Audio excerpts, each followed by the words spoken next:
All right, guys, we are back. We're back. We got a notepad. We're back. I was getting ready for the match. We got a final series coming up, but we're not going to get all sweaty over that right now because we are just going to chill a little bit. It's the final series of the day. Relaxing. And we thought we would relax with you guys a little bit. And initially, I was actually planning on having a little bit of a beer button here somewhere that I could press and the beers would magically appear. But we don't have a beer button, so we have to do something else. Buttons? No, we don't have a beer button. But what about this button? No, that's not a beer button. But it's awesome. Okay, that was better than I thought it would be. It said LOL on it. I didn't know what it would be, but it's laughter. It's laughter. Yeah, it's good. It was fun. You were so proud of yourself. This man worked tirelessly for like 3 days with others and building some, a lot of production crew been working really hard. Kevin's been working really hard. Everyone's setting up his entire studio. And this man is like just focus mode the entire time. And he walks over and he's beaming. He's super happy. And I'm like, oh, what happened? Is something good happened? He goes, look what I got. And he just starts putting buttons on here. And he's like, I was like, oh, wow, you did a good job. He goes, I know, I'm a genius.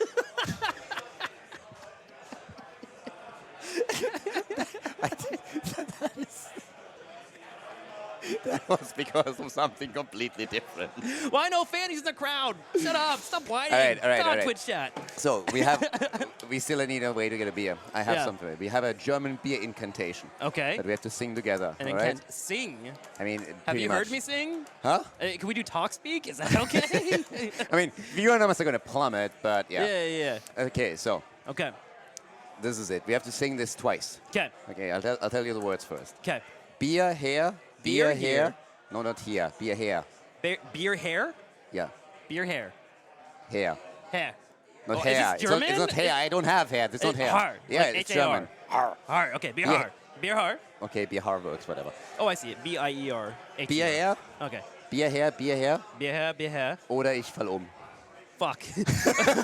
beer hair, Uda Vasham. Oder. Uda? Oder. Uda? Not Uda, Oder. Uda. How hard is this? I don't know Oder. what you're saying. Enunciate, you German. Stop speaking with your throat. Use tongue. Beer hair. Oder. Uda? Ich. Fall. Nein. Okay, so. Can we Beer clap? her, Let's Beer clap. her, oder ich fall um. And Okay. that's twice. Beer hair, oder ich fall Okay, and that's twice. All right, you ready? Holy shit. Okay, here we go. Let's do it. Okay, take a deep breath. Okay. Okay. This is like my biggest fear, actually. I was like so chill to have a weekend. I had no idea I was going to sing on broadcast. This is In not German. something- In German. It's easier. It's in German. Okay, you here ready? we go. All right, yep. 1, 2, 3. Beer her, oder ich ich fall fall um. Beer her, oder ich fall um. Perfect. Where's the beer? I don't know where the beer is. I think we got paid it. Joy's holding beer. Joy's over here. holding beer. You see, it appears magically. Oh my God, Joy's got our back. Thank you so much, Joy. Heck yeah. How do we open this? The usual style. That's yours. There you go. And, we have also a little bit of water, by Did the you way. just open the beer with another beer? Yeah, now I open it with a water can. You see? I have water here. Okay, yeah. It's called Bud Light. This is going to be a little bit harder. Even the cans are bad. He opened a beer with a beer into a beer. So, That was 3 beers, 3 cervezas. That's Spanish. dude, Cheers, my man. It's been a great weekend. yeah, Found a it's not blast. over yet. One more day. It feels like Sunday. What are we going to do tomorrow? I'm not kidding you. It really feels Is like tomorrow Sunday. Jaeger bombs? Tomorrow's. Ooh, I have to talk to Kevin. That's German, though. You have to like it, right? Jaeger's Yeah. German, right? All right, I have never tried this flavor before. And fair warning, I do hug people, so anyone in the crowd and whatnot, after I have a beer, I wouldn't say it's a flirt kind of thing. It's just more of like, I just want you to know that you're an awesome person. So I just want to throw it out there, disclaimer. Okay, so guys, again, we're just going to relax a little bit. If you have anything going on in Twitch chat, then just shoot because we're going to have a good time now. And this is actually not bad. Yeah. And and then we're waiting for the players to be set up, and once they're ready, we're going. Look, we have Twitch chat. Oh, wow. Yep. Production values. Invisible beers, yes, we have Nexus beers. Yo, shout Look out at to this. production team from Friday to today. Massive improvements already. My God, tomorrow will be just massive and spotlights everywhere. Thank you everyone for being here with us. Tomorrow they're going to have real casters here. Rude. Suddenly Gilly and Dredd showed up, and they're just like, hey, and everyone, oh, okay, I guess we're going to go out, guys. Yes, fan is done for the day because we have the last match coming up, and that's going to be the two of us. Yep. We wanted to start and end on every night, but yeah, this has been wonderful. I mean, shout out to Kevin, dude. Kevin's so happy with everything. It's funny, he's working so hard. He hasn't even gotten to watch the event. Kevin doesn't sleep. Yeah, he doesn't sleep. He's not able to watch the event that he's been putting on. I was like, did you get any sleep last night? He was like, no, I was up to 4 a.m. And I was like, why? And he's like, I was watching VODs. I was like, oh, okay.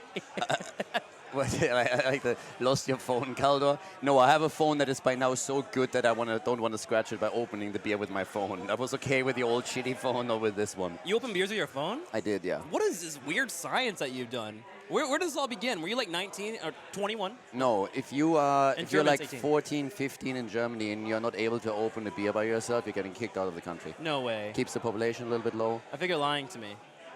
Sorts out the riffraff. It sorts out the non-Germans, okay? Do you understand? Exactly. In America, you go to juvie. They lock you up. And we have the funny test. You have to tell a joke, and if it's too funny, you have to also go. It's not okay. If it's too funny, you tell a joke, and they're like, I don't know why you find that so funny. You go for a really good joke, you know what happens. I'm so glad we don't use this during the cast. I'm so glad. Sounds reasonable to me, he says. Yeah, true. Dude, what makes you think I didn't use this earlier? Did you use it on the broadcast? I We did. couldn't hear it in the audience. I missed out on all that. How was fans' reaction? I feel like fan like, that was funny. I think Fan didn't hear it. He's like, anyways, we have a top lane push currently happening.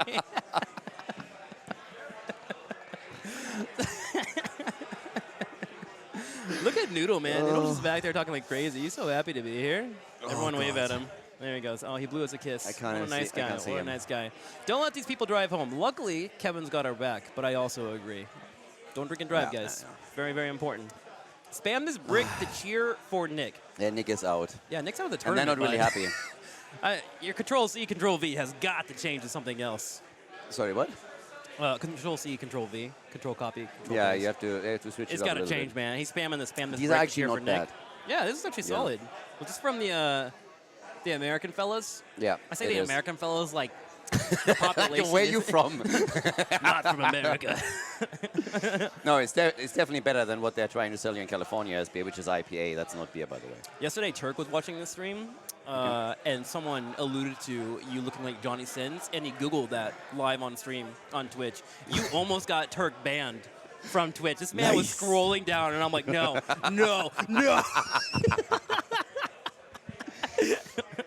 I mean, stuff like this can happen if you're inexperienced. I mean, as somebody that worked as a policeman, a fireman, as a plumber, as a real estate agent, as an Multi-dimensional astronaut. jobs. Exactly. You get a lot of life experience, and that happens a lot that, you're not quite familiar with the job yet. I mean, that's why I'm doing research as a commentator right now to prepare for my next movie. So Tell me, how good is it to be a firefighter? Lay it on me.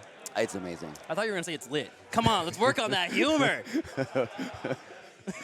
All right. It's lit, dude.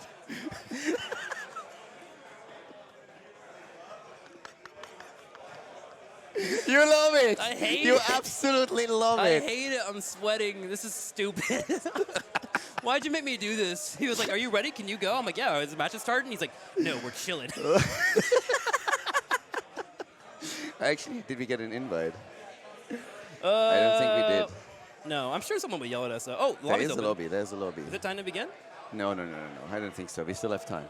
It's 30K versus Ammonite, right? Yes. Okay. Let me ask you a serious question. Okay.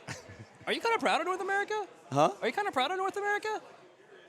Can we wait for that series? I mean, we can. I mean, what in do you mean? general. What do you mean proud of North America? They just beat North America. Yeah, That's yeah, how but they like, got here. their gameplay, unless like my brain has been so diluted from not playing Heroes in the last couple of years, I feel like they're just playing better, and that's what I ultimately want in a national tournament. Is I Yeah. just want some like decision making to happen. I mean, the thing is, NA was always entertaining and had some good moments. It just never won anything good. yeah, I mean, and that's I mean, fair. it's pretty much what happened with Washed Up. Yes, the games were insanely close, but at the end of the day, tomorrow tomorrow when you look at the results, nobody cares anymore how close the games were. It just You looks lost. less chaotic. It's to me unfortunately how overall. it goes. Well, I'll be proud for us, Khaldor. Yeah, be proud. I'll take all the proudness. Dude, I want to be like a 5-year-old right now. Why? No, no, no, no, no, no, no. Don't fucking do that. I can't drink beer fast. Not cool. Not cool. I'm serious. You would have All right, ruined my shirt. No, I'm serious. That can't happen. That would have been an improvement. Because Okay. I can't chug beer. Like, Why not? Because I'm a lightweight. So, like, when it comes to alcohol, I have to, like, this has to be a sipping thing. Like, you're going to finish that, and you're like, I'm fine, let's cast. I drink this, I slur more than I normally do. You know what I'm saying? We have more coming. If you do that, you're chugging it. I'm putting it to your lips. Okay? That's okay. I've been at a convention. I don't know if I picked up something here. Like, it's possible, all right? Every time I go I'm to a fine. convention, I come back slightly sick, all right? Trick is pissed? No, you have to put your foot down, okay? This is what happens when you have No, a boundaries. I don't want to say relationship, but you have a relationship. No. German beers are not like 3% German. The traditional German beer is 4.8, and this is What is this? This is probably like same. a 6. No. Most beers are like 6 out here, I think. I'm showcasing my... They don't even have it on here. What if it's like 20? Impairs your ability to drive a car, operate machinery, and make ourselves problems. Yeah, welcome to our government where we have to tell people, like, don't do stupid shit. This does not have any information about the alcohol content of the How much beer. for your mustache? What do you mean, how much for it? I like the mustache. Fuck all you guys hating. I'm just going to throw that out there. Okay, all right? I think it kind of works. It's fine, all right? It's for my personality. It's good. Do they seriously not have to put on how much? I think per they visit? have to. I just don't think they care. Look at this. Look at this, man. Oh, you can't even see it. Like, blends in because it's a green. So, like, mine's here, and then his is, like, down here. It's fucking insane. Do you guys want to help me? Like, I'm not doing that on stream. That's not happening. Doing what? Not with him. Doing what? Nothing. Say it We're with your totally mouth. fine. Say it with your mouth. How else would I do that? Do what? Huh? What are you talking about? Is this man drunk already off of one beer? Am I fucking speaking a foreign language? Is he okay? Is his brain deflated? Does he work too hard? Guys, we need a bed rest. I feel like I'm doing all the time.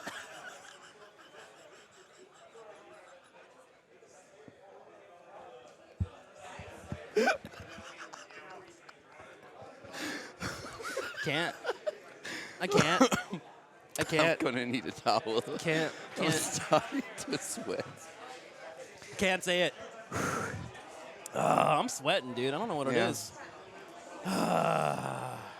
Trick is such an amateur for thinking this is Khaldor's first beer. I didn't think that. Oh, you mean like he probably had one Oh, earlier? Kira's ready. Yeah. Oh, is it time to go? I think we Oh, might is Kier start. tilted? Don't make Kier tilted. There was an altercation yesterday. Khaldor I and think Kier. I think we're ready.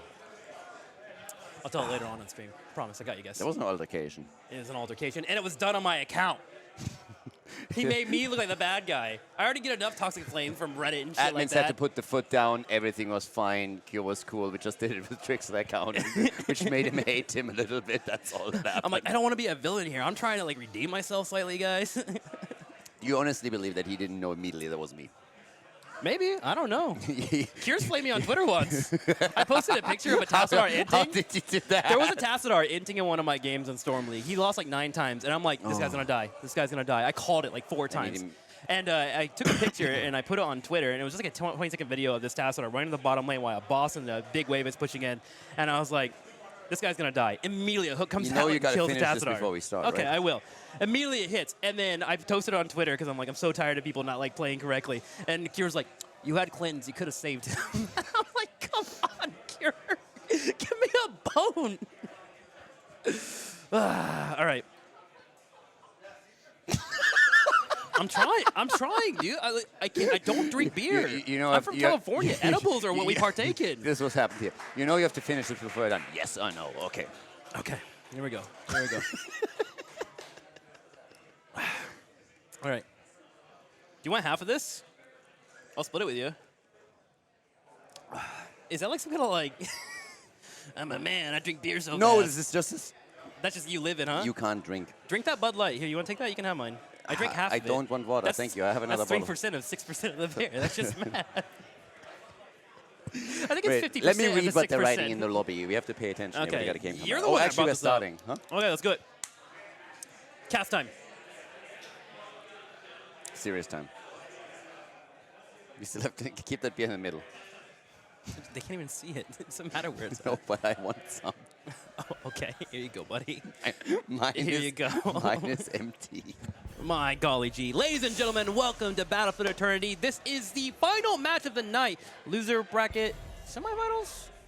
Yes. Loser bracket semifinals. We have Ammonite taking on 30K. 30K just came back from an impressive series. They knocked out the other North American team. And Ammonite, a strong Korean team, day one, looked a little rusty. Day two, clean. They took out Washed Up earlier. Yeah, and right now the big question is, of course, how strong are they really? Has Bangbush just really stepped it up, or is Ammonite just currently completely crushing it? And Washed Up isn't happy at all. I mean, that was a series they should have won with it 3-1, and they lost 2 games, so they kind of threw those. Ammonite, of course, massively capitalizing on every single mistake that was made there, so kudos to them. I think you said it best last night. Like, they were in a situation to win, but ultimately you have to earn that W, right? Yeah, exactly. Yeah, it's like at the end of the day, once that we're looking past at this event, nobody cares anymore how close the games were. You need to lock that victory in, so you can look fantastic on the map.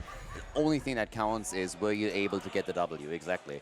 And right now we got NA going up against Korea, so Ammonite has to do it again if they want to place in the top 3 of the tournament. We have in the winner bracket still Bangbush and Tempest, so this is an opportunity for 30K to make sure that all 3 regions are represented in the top 3. Can I just say, I don't think you should give Reset Genji.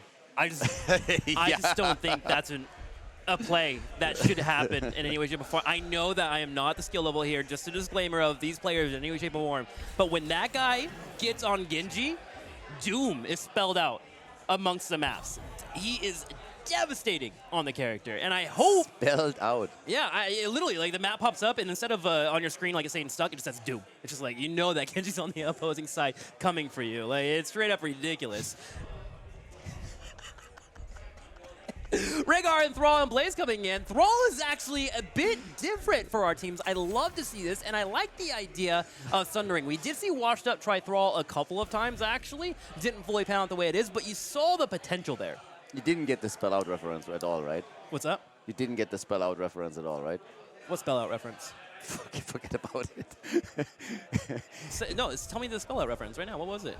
I want to know. You said something about like Genji and damage or mayhem or whatever spelling out. And Yeah. like, oh, because spell is Diablo. I keep having Tist in my. That was good. Yeah, that was pretty I funny. know. That was pretty funny.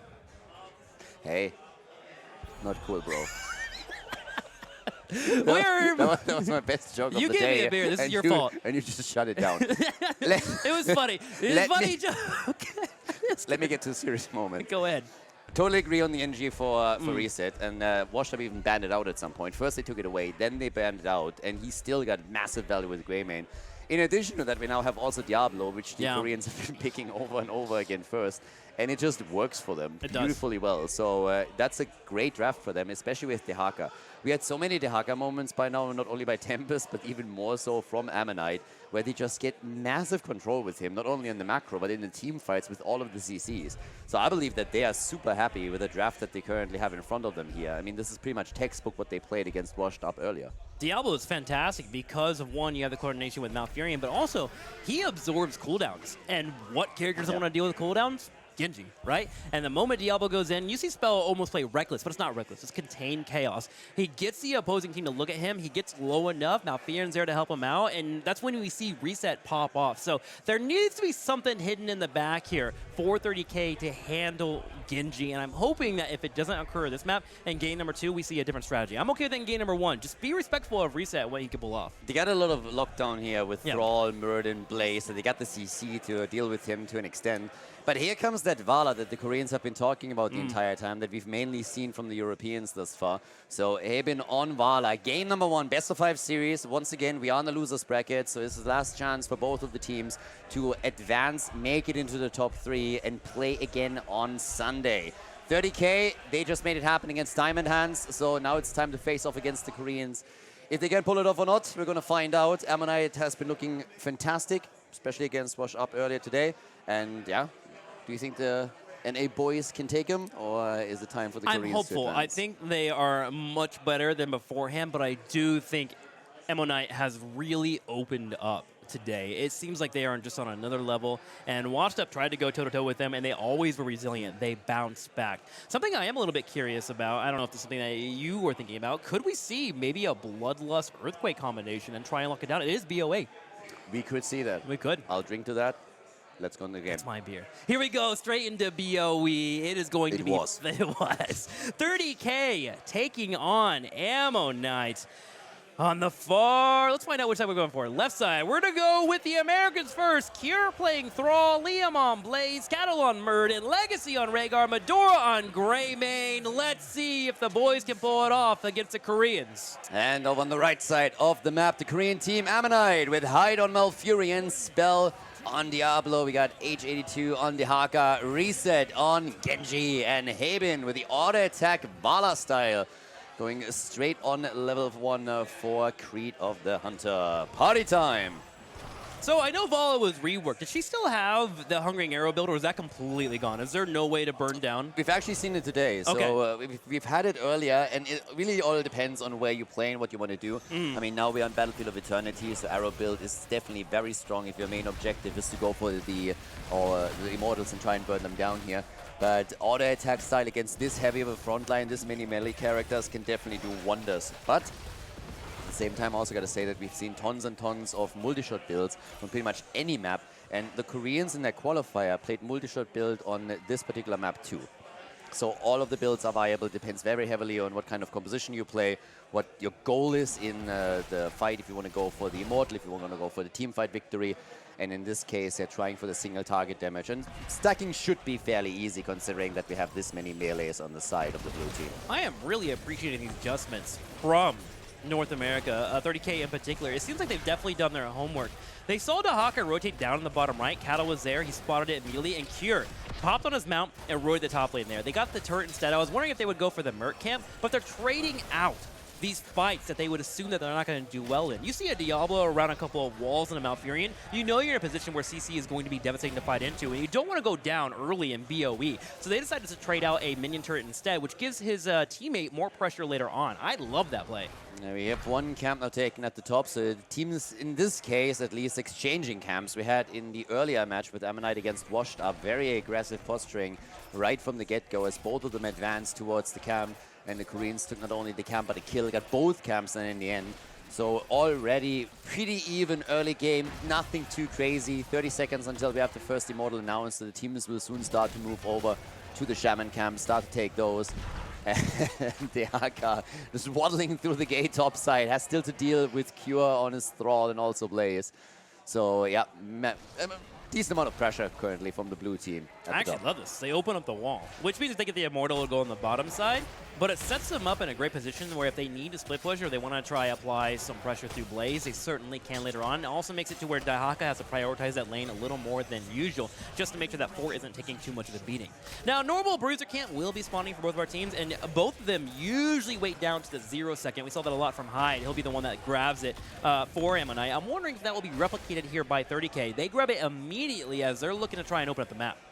Yeah, and Immortal spawning in 10, and currently Malfurion is sitting at the top. Down here we already have the push going on, and 30K is trying to put some pressure on that wall, whereas the timing for Ammonite is definitely a bit different here. There's also a half-level lead currently for the blue team because they took care of those waves already, but Ammonite has now rotated down. It gives a bit of a head start initially, at least, over to the Americans. And they have good damage. Thrall, Greymane, look at that, chunking it down. Spells here to try and slow them, but they just walk away. They cleared instead on the top lane. Playing a beautiful macro game so far. Vala is the only one that they kept down at the blue team's Immortals to try and do at least some damage. But here comes Diablo, so they're once more trying to use that front line to bully them hard. But the halftime show has been reached, and so far 30K is doing a great job here. They are the ones that won the halftime show. Can they lock the Immortal in completely? That's the question. At this point, the Haka in trouble for just a moment. But nothing too crazy happening just yet here. Liam in the flank, has a jet propulsion. Volo working on that right side. The Immortals are getting close, 8,000 to 7,000 so far. Medora's trying to get some damage in, but Reset just threatening the idea of moving for a kill. So Liam goes on an adventure on his own. He's over here hanging out with Vala, and he's going to be in a 2-on-1. Yeah, Liam is going for it, but now he's very much isolated. He gets the stun through, but eventually he's going to bite the dust here. The question is just simply, can they get the Immortal in the meantime? Or maybe even a kill. Madara is also low. Reset wants him, and Reset is about to get him here. Gets a stun though. Maybe they can get the kill on Genji, but it's not happening. Greymane down 2 kills against North America. Oh my gosh, the Immortal's still up, and Spell waits for a moment here before he goes for the combo, trying to get the full spell duration of the stun. That Immortal is down to 116 HP. There's no one in place. Legacy is thinking about going for a bite, but that's just Can they get it? I don't think they're going to be able to. No, they don't. And the Koreans take it away with 116 HP. That's insane. Yeah, that feels rough. That is absolutely insane. Korea taking the Immortal and 2 kills. And now they have the push going for themselves topside. I mean, that is bonkers. That's an auto attack. The good news is with it being low on HP, the shield will be a lot lower, and they can defend the melee form here. And if you look at experience, there's only a slight lead for Ammonite. The question is whether or not that lead is going to extend itself further. And it comes down to Patience trying to make sure they get this clear effectively. Now look at Cure. Cure, who went to the bottom lane, is rotating over and looking for a squish here with a 5v4. I didn't get a lot of damage done with the Immortal against the first objective, and it was incredibly low in HP on the shield. So right now, we have them at least with the tower and the gate destroyed, but Cattle gets hit by Diablo, and they're trying to chase him down here. And Reset is just doing what Reset does, and that's buddying nerds. There's no escape tool. There's the drag, and Murden goes down. This is the play we've seen over and over again. Diablo comes in, he starts the chain, then the follow-up from the Haka, and during all of this, it's just damage, damage, damage, and it leads to another kill for Korea. Yeah, Kato certainly knew it was coming too. He put the Stormbolt on the Haka to stop that drag, but Hyde was just lurking in the corner. Hyde is so great at being one of these players that is in a position where he is watching you consistently, and if he sees a slight light at the end of the tunnel where he can turn a fight, he will land it. Lands the root and finds it. Liam now, once again, getting bullied out by Diablo and Dahaka. H82 just bring out the auto attacks. Liam literally cannot move, dropping out a few B steps, locked into a corner. Oh my god, the bouncers come in and just beat his face in. That felt bad.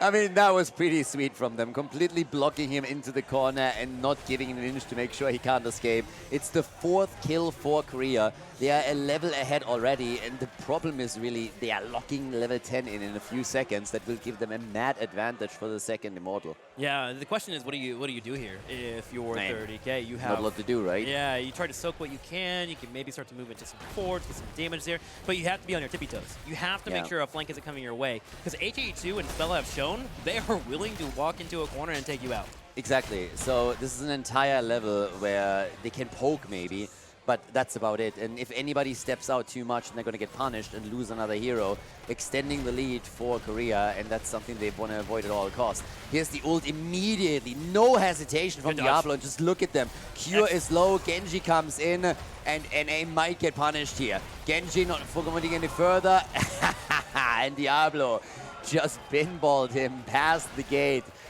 Got a little bit lucky here. That could have been a problem for him. And that was a 45 too. Vol's been on the Immortal the entire time, just auto-attacking it down. Thank you for the damage. We go into the halftime phase. Now, 30k in North America has 10-10 themselves, and you see them jump on the Immortal. They do scout out on the right side. The Ammonite is working on that Bruiser camp, so we're going to use the opportunity to get some damage in, but with Reset coming over, they know the fight is imminent. Liam all by himself, doesn't have a bunker, massive CC, finally gets it off, but he's low on HP. Yeah, he's real trouble here, and he's trying to escape, of course, but they are already on him. The Ancestor saves him for now.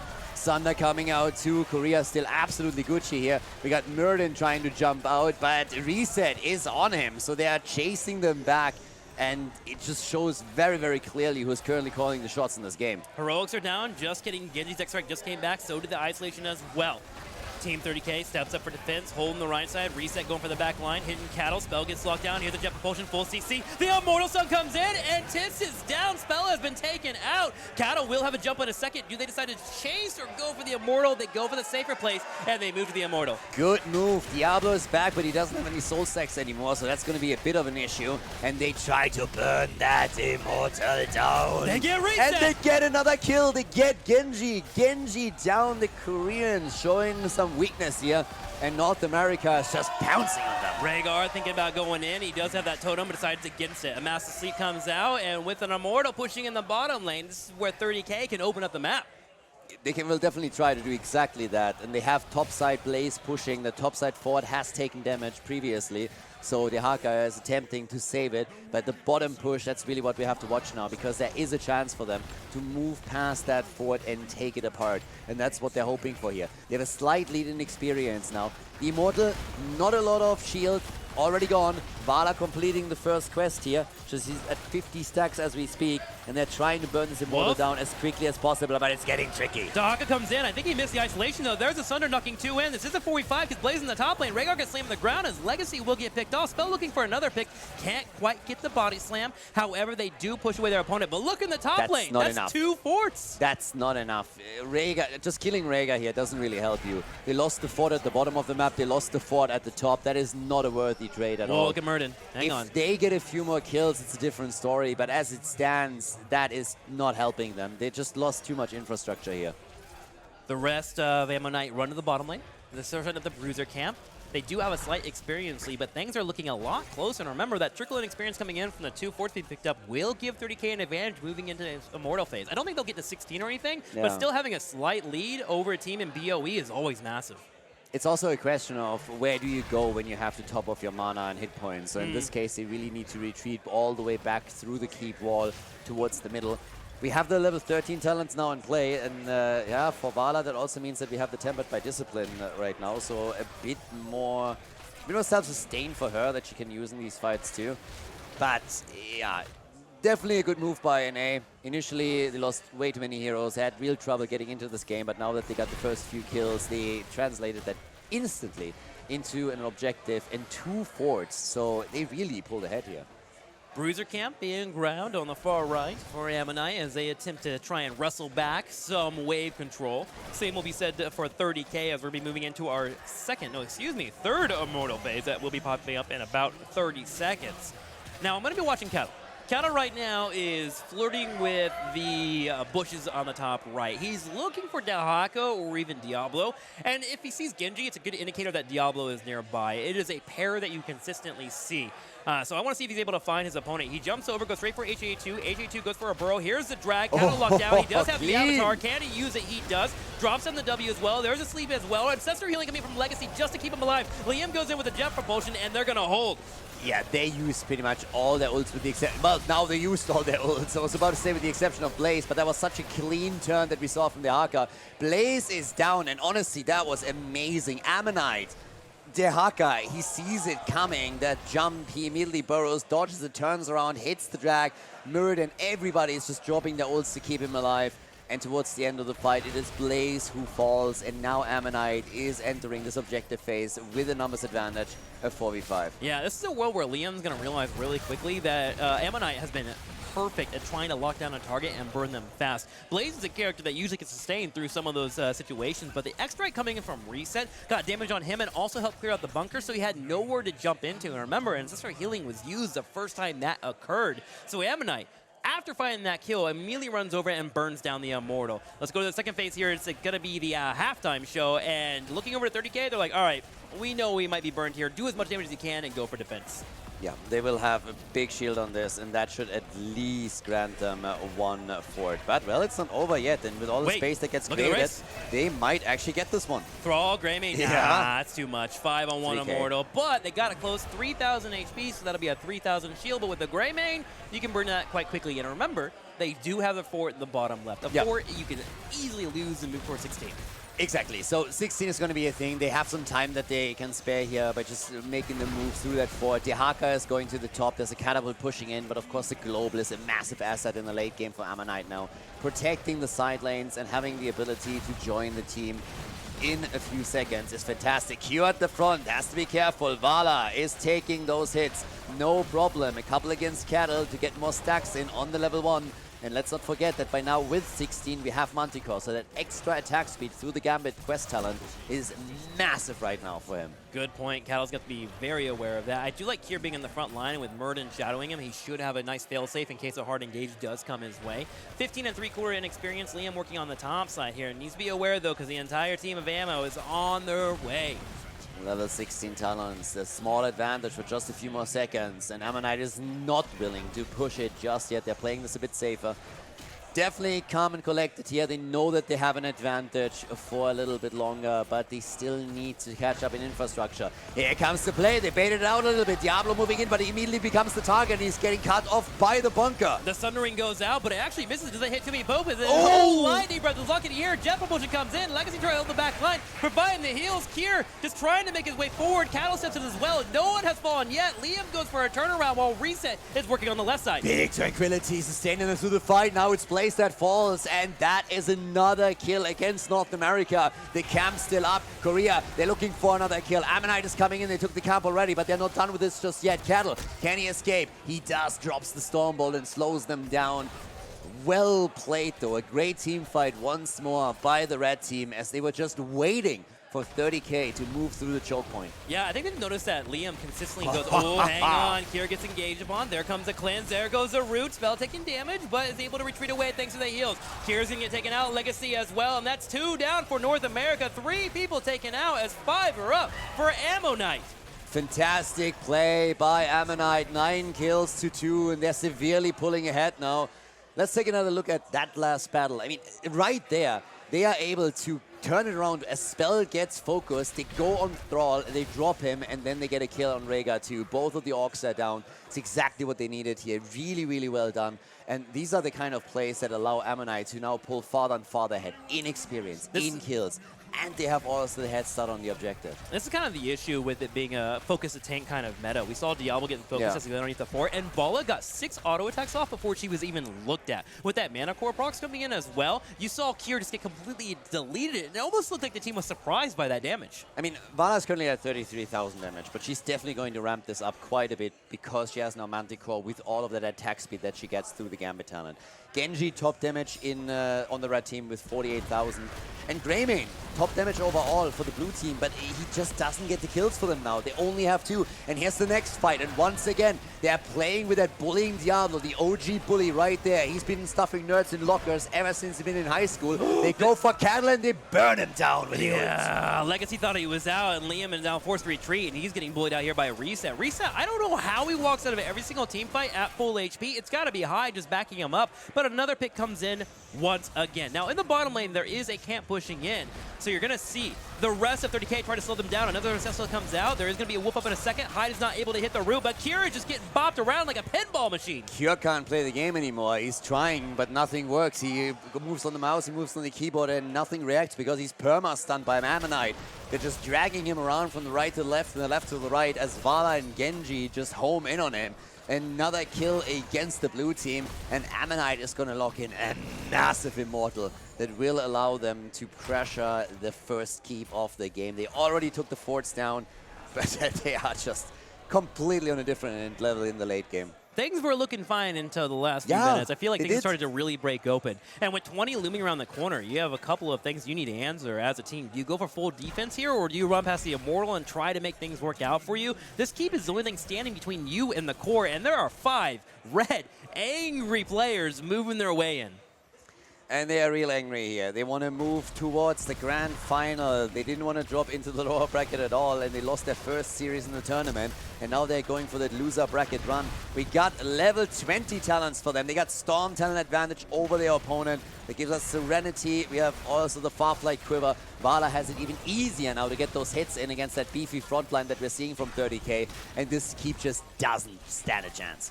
Shields are getting low, though, down to about a quarter HP. Wolves are coming out left and right. Lightning as well. Liam trying to burn it with the help of his teammates. Greymane trying to be in a position to help out. Legacy grouping up, providing the heals, but there goes the keep. Spell steps up, goes for a combo. There goes the cleanse very early, and Cattle jumps in.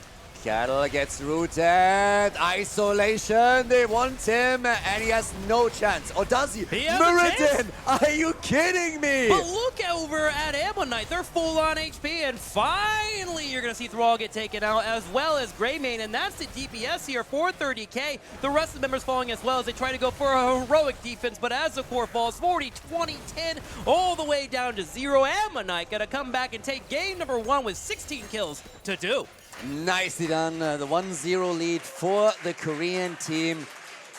And they definitely stepped it up, especially in the mid game. It feels like always it's the late game where they are the strongest. We saw that against Washed Up. We see it here against 30K. Sure. In the early game, they kind of tease you a little bit. It was like, we'll give you some have hope. a chance. And then we take it away. Yeah, you're good to go. I mean, part of that is Diablo ramping up and getting stronger with his passes being finished up. But I think one thing in particular that was very, very on display there is they identified that when it comes to 30K, Liam will separate a little bit from the team. And usually he gets away with that. He has a lot of angles he can run away from. But with Reset on Genji, able to chase him down, he has a difficult time walking away and getting to his healer. And then Legacy has to overstep to try and overcorrect for those heals. And we saw them two having a difficult time. Blaze was picked off 5 times this match. And Liam, or Legacy as well, was picked off 3 times at the same time.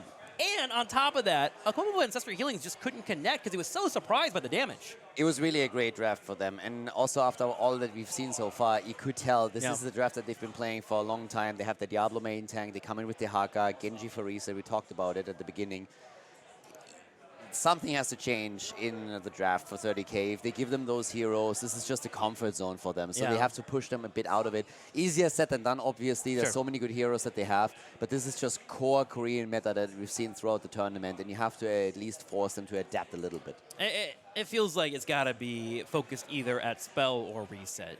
Maybe look at the Genji, take it away. We know Kier can play a mean Genji if they can get first pick here. And remember, when you take a loss in a best-of-5 series, you could be between getting first pick or picking the map. And if you grab first pick, Genji suddenly is an option that you can go for. A ban is also an option. But really, that empowerment is coming from Spell on Diablo. He is willing to jump into a fight, eat a ton of cooldowns, and Reset is uncontested. In 4 of those fights, Reset barely went under 75% of his HP. It is difficult to kill him because they're putting so much into Diablo. Let's not forget, there's also a lot of pressure on 30K here for sure now too, because you're in a situation where if you lose, you're out of the tournament. And it's not only that, but it would prove once and for all that Europe is the better region, since we are definitely at least 3rd. So that is a problem that they have to deal with at some point here. Yes, that is a problem they have to absolutely deal with. Khaldor, with the hard-hitting analysis, NA does not want to get clowned on by EU going further into the match. Thank you, Khaldor, for bringing that up, and I'm sure the audience really, really appreciated that as well. Our second map has been picked, Tomb of the Spider Queen. I actually really like the early game from Kier and crew in that first map on BOE, and I think after we've seen enough Tomb of the Spider Queen, they can definitely play this map to the best of their ability as well. It's just a matter of like trying to lock down that mid game. Do you try to go for early aggressive plays to get a substantial lead, so you can get the talents and try to run it from there, or do you just try to clean up your play in general? I mean, all jokes aside, the early game looked solid. They had some good moments there. It's always just a problem that if you just give the Koreans an inch, they're going to take the entire arm. It's crazy. They're going to take a mile. They're coming in with 1 kill after another, and they chase you down. They get 1 kill in a team fight, and they pretty much drop one after another as they're trying to escape from them. We've seen that when they got Lucio. We've seen it without it. So it's really the late game.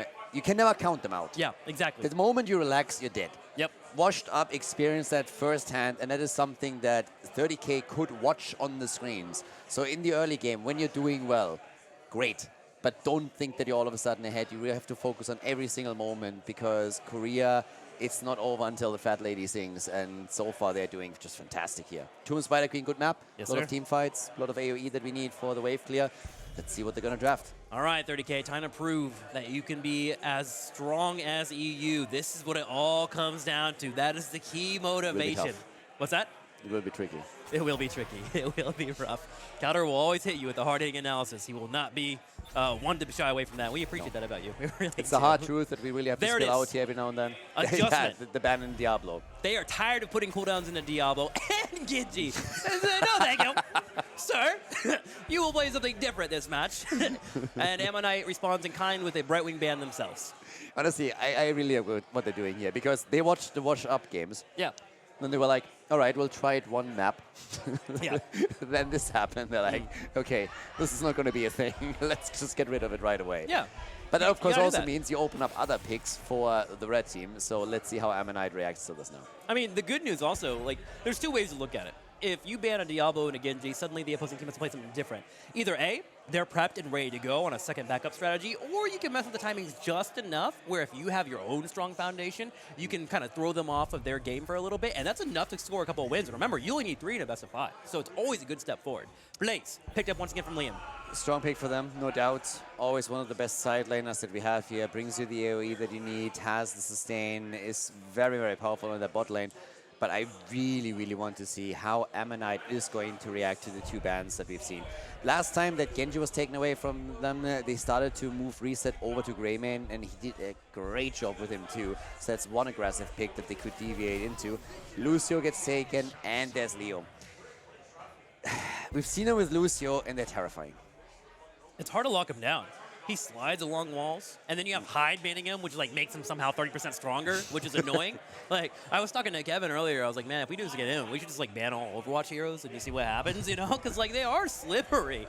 And they're Meta hard to lock Madness down. offline finals. What's right? that? Meta Madness offline Yeah, exactly. finals. That's what he said. Actually, he was like, I prefer Meta Madness. Actually, and I was like, that sounds great too. Let's go. On the other side, we have Johanna and Junkrat. That wave clear will always be a mainstay on Team of Spider Queen. Wave clear is great in Heroes of the Storm, but it's even better on small maps.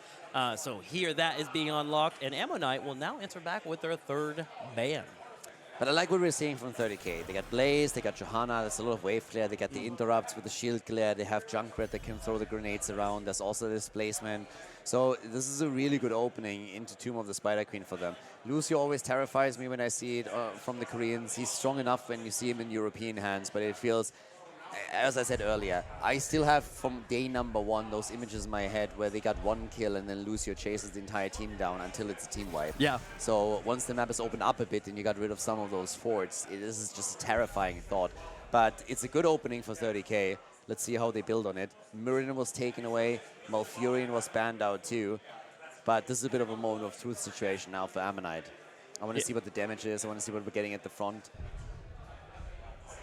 Is there a world where we see Zul once again? I feel like Zul's probably not going to layer over with the Auric. I mean, you can kind of pseudo-tank with it. I mean, they played. I mean, we get May. Oh my god, there's More- another overhit. I more forgot about Overwatch. May. Forgot about her. She's in the game. This is She Arya definitely too. is. May is actually pretty okay when it comes to the wave clear, but she is kind of mechanically challenging to get the full engagements you want because you have to have like the knockback, you have to fall up into a blizzard, you have to lock them down, and she's also very hard to kill with the ice block. Absolutely. And I actually think that may have been a good pick. Please explain yourself why you think that's a joke. Please explain. Please. And they answer back with a Tracer and Anduin. But wait, why don't you like May? What's wrong with May? Huh? Why don't you like with May? What do you not Because like about it her? fit perfectly with the sound. What's that? It fit perfectly with the sound Oh, that I okay. was about to play. Okay, you were just going with it. Okay, gotcha. No, but Trace Landon I like a lot. You have the light bomb engage. It can come in. I really like what we're seeing from 30k here. Yeah. I mean, with May, you can start to slow them down. You also are very tricky to kill, so you have a very strong front line here. We have Leo to slow them down too. More control with Maiev now coming in. So again, it's that CC train. And that combo with Lucio, who can speed you up, is just terrifying. You have Sylvanas to enhance the pushes. But I mean, 30k is a very standard composition, I want to Yeah. say. It's like very, very clean and what you normally would see in the Western meta. But you have Tracer, Cure can be the X factor here with the Android Light Bomb engage, and then we have tons of interrupts. So I like what they have here, and Ammonite will have to prove that they can now lock them down with what they just drafted. Do you think this is a snowball or a wall? I'm looking at this and snowball makes sense. I mean, we've seen both, honestly. Yeah, and the thing that makes me think snowball is, like, one, you have the flanking ability. If you get behind them with May, you can snowball them into your team. They're stunned when they come out of snowball, and you know who's great at capturing people? Maiev. You pull them in, fall with an arrow, and you delete them. Yeah, I've seen more Snowball than Ice Wall lately. Okay, I mean, wow. we haven't seen a ton of May. I think in the Korean qualifiers that I cast, I've seen one maybe. And you can hit with 2 people on Leoric, and then you do snowball afterwards, and they're just locked in that corner. Like, the possibilities are there. But again, we're in the game. Tomb of the Spider Queen, map number 2. The Koreans are ahead. So let's jump in and see which team claims it here. It will be interesting. It's going to be a wild one. So very important for NA to take a victory here. And let's see if they can pull that off. On the far right, in the red, Ammonite. Hyde playing Lucio, Haben playing Maiev, Reset on Sylvanas, HA2 on Leoric, and it's going to be May being played by Spell. And over to the right side of the map, we got the North Americans. Down one game in the best of 5 with Cure on Tracer, Madara on Junkrat, Liam on Blaze, Legacy on Anduin, and Cattle on Johanna. Yeah, let's see if they can pull it off. Madara will have to go full Uchiha on us in order to make that one work. Full pleb horse, by the way, for the Koreans. Not even a very unique or rare amount, so I mean, it shocked them that both Diablo and Genji were taken. They didn't know what to do, so they just picked heroes they haven't played before, and just all the pleb horses. They forgot their loadouts. It happens. Wave clear immediately occurs here for Ammonite, getting that first push, and Liam actually went straight to the bottom lane and got a bit of a push going his route, and Tracer's going to defend that, so a little bit of experience will be missed. They're actually diving in very aggressively here between the two lanes, trying to slow them down a bit further, and at the bottom of the map, we still have Leo facing off in the one-on-one against Blaze. But it's of course a nice thing if you can slow the rotation towards the top down a bit, because Sylvanas gets value and they are burning that down quickly. Really just dominating that rotation and that wave clear. He's going to be keeping an eye on May. She just has the interesting pick here that I haven't seen too many games on. She came out towards the end of HCC, so I missed a lot of the competitive play that was available for her. And that wave clear looking pretty strong, already trying to focus on that. Meanwhile, Sylvanas and crew move over straight to that Bruiser camp, and they'll answer back against the Bruiser camp being grabbed by 30k. Cure coming down, though, and dropping some damage straight on HA2, building up for that pulse bomb. I mean, there's absolutely no doubt that Cure is the one to watch on his Tracer. He has one of those high-impact heroes that really needs to shine, especially in the mid-game, when Anduin can also use the light bomb. A quick dash into the backline, trying to get that stun maybe against Lucio and dropping him or Sylvanas. That needs to be the play for them. And Cure has to needle them down. If Ammonite is able to control Tracer, they will have an absolute easy-breezy game here. But Cure is, of course, fantastic on these mobile heroes, and we'll just have to see if he can deliver for them, for his team. First Bruiser camp advantage goes over to Ammonite as they clear that out quickly. With Tracer being on the bottom lane, this is going to be a 3-man defense, potentially 4 if Johanna rotates on in. Liam's actually shadowing around on the bottom left just in case it gets deadly. You never want to have Sylvanas clear out these towers for absolutely free. Liam getting isolated on the far side, gets a jet propulsion into a knockback, reset throw in the back, and that's going to be first blood for 30k. Yeah, if you're close to a wall and then all of a sudden Junkrat comes in and hits you hard, that's exactly what happens, and he didn't have the wave ready there. So first blood over to 30k, and they did well. So that has to feel good. They organized this very well. That's why they picked Junkrat, one of the reasons. And as long as they can, for example, use that mine also in combo with a stun, it's going to be great for them. Haben, bit low here, and Cure's already looking for the next victim. Yeah, Condemn coming in, locking him in. That whole entire wall set up. 43 to 28 in gems is currently the setup. Spell just kind of throwing out this little blizzard and trying to land on anyone, but not quite getting the fight he looks for. There was one that connected in the early stages, but now you see 30k spreading out and making sure she can't get the engage she wants. 30k is, by the way, way ahead in gems. In 46, they're nearly closing in on the turn-in already, so they've been doing a fantastic job getting all of these waves collected and the gems that come with them. Madara gets saved by the pull-out king. Legacy on Anduin just doing wonders there. 16, always the big one for him, and he has the double pull. It's crazy. Yeah. Cattle comes in with another Condemn in there. Getting some damage on Reset, who has also been nullified, dropping 75% of his health bar, while Cure continues to hold down Leoric. Leoric will try to Wraith Walk away. Maiev comes in with a tether, but Liam says no thank you. We'll lock him down so he cannot be tethered. And with 24 gems now dropped off for 30k, they take a slight lead in the gem turn-in. First turn-in possible now for the blue team. If they get the web weavers here, maybe with that talent advantage that they have, that would be absolutely fantastic. So let's see if that's going to work for them. Getting a couple of structures removed, making it harder for the Koreans to approach turning point would be fantastic. But Cure gets hit hard, and he goes down. Bit of an overstep out here. Comes Khaldor to make up for it. There's going to be a pick. Liam on the bottom left, going straight in for Haben. Gets the auto attack. Nice. That's going to be a pick. More members in the top left that they're coaching in. Legacy trying to stay alive with the Anduin. It's not quite enough, but here comes Kato. Liam on the back right. Medora keeping up the Junkrats. That's going to be 3 picked up. Can they get a 4th? Yes, they can. Never mind. 65 auto attack. There it is. They get 4. Spell gets locked down. That's an ice block. Kato once more. This guy is looking thirsty. But Dora with the auto attacks, and that's going to be a delayed 5-man team wipe. But they still recover the gems. Yeah, they sure do. Awesome game, though, by 30k. Let's take a quick look at that again. I mean, check this one out. They're all over the place in that situ. What happened with my thingy there? Okay, we're going to double check that in a second. But yeah, we got 6 kills to 2 now in total.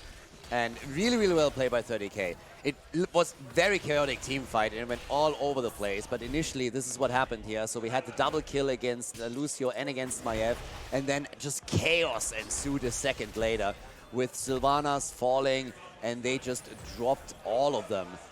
I was The surprised they gems actually got went for recovered, that. but still. I mean, it felt really weird that they kind of pushed into their opposing choke when they know there was a blaze right below them as well. But Yeah. Ammonite really thinking they have that. But 30K will take it as they move towards level 10. Medora has some pressure, but he's able to jump away at the right time. And they just need 3 more gems for 50. They have an insane opportunity here. They You do. get level 10, you turn in, and you push with the Storm talent, sorry, with the heroic ability, and the first Web Weaver wave. That's Yeah. insane. If you can set that up, they could destroy some forts with the first wave. Maybe get some kills here. So this is a very dicey moment for Ammonite. Ammonite needs to try and slow this down, and they're already doing exactly that. And 30K is focusing on the camps. They have their level 10, but it doesn't seem that they can use the window too well. Now, they're going to get the turn, don't get me wrong.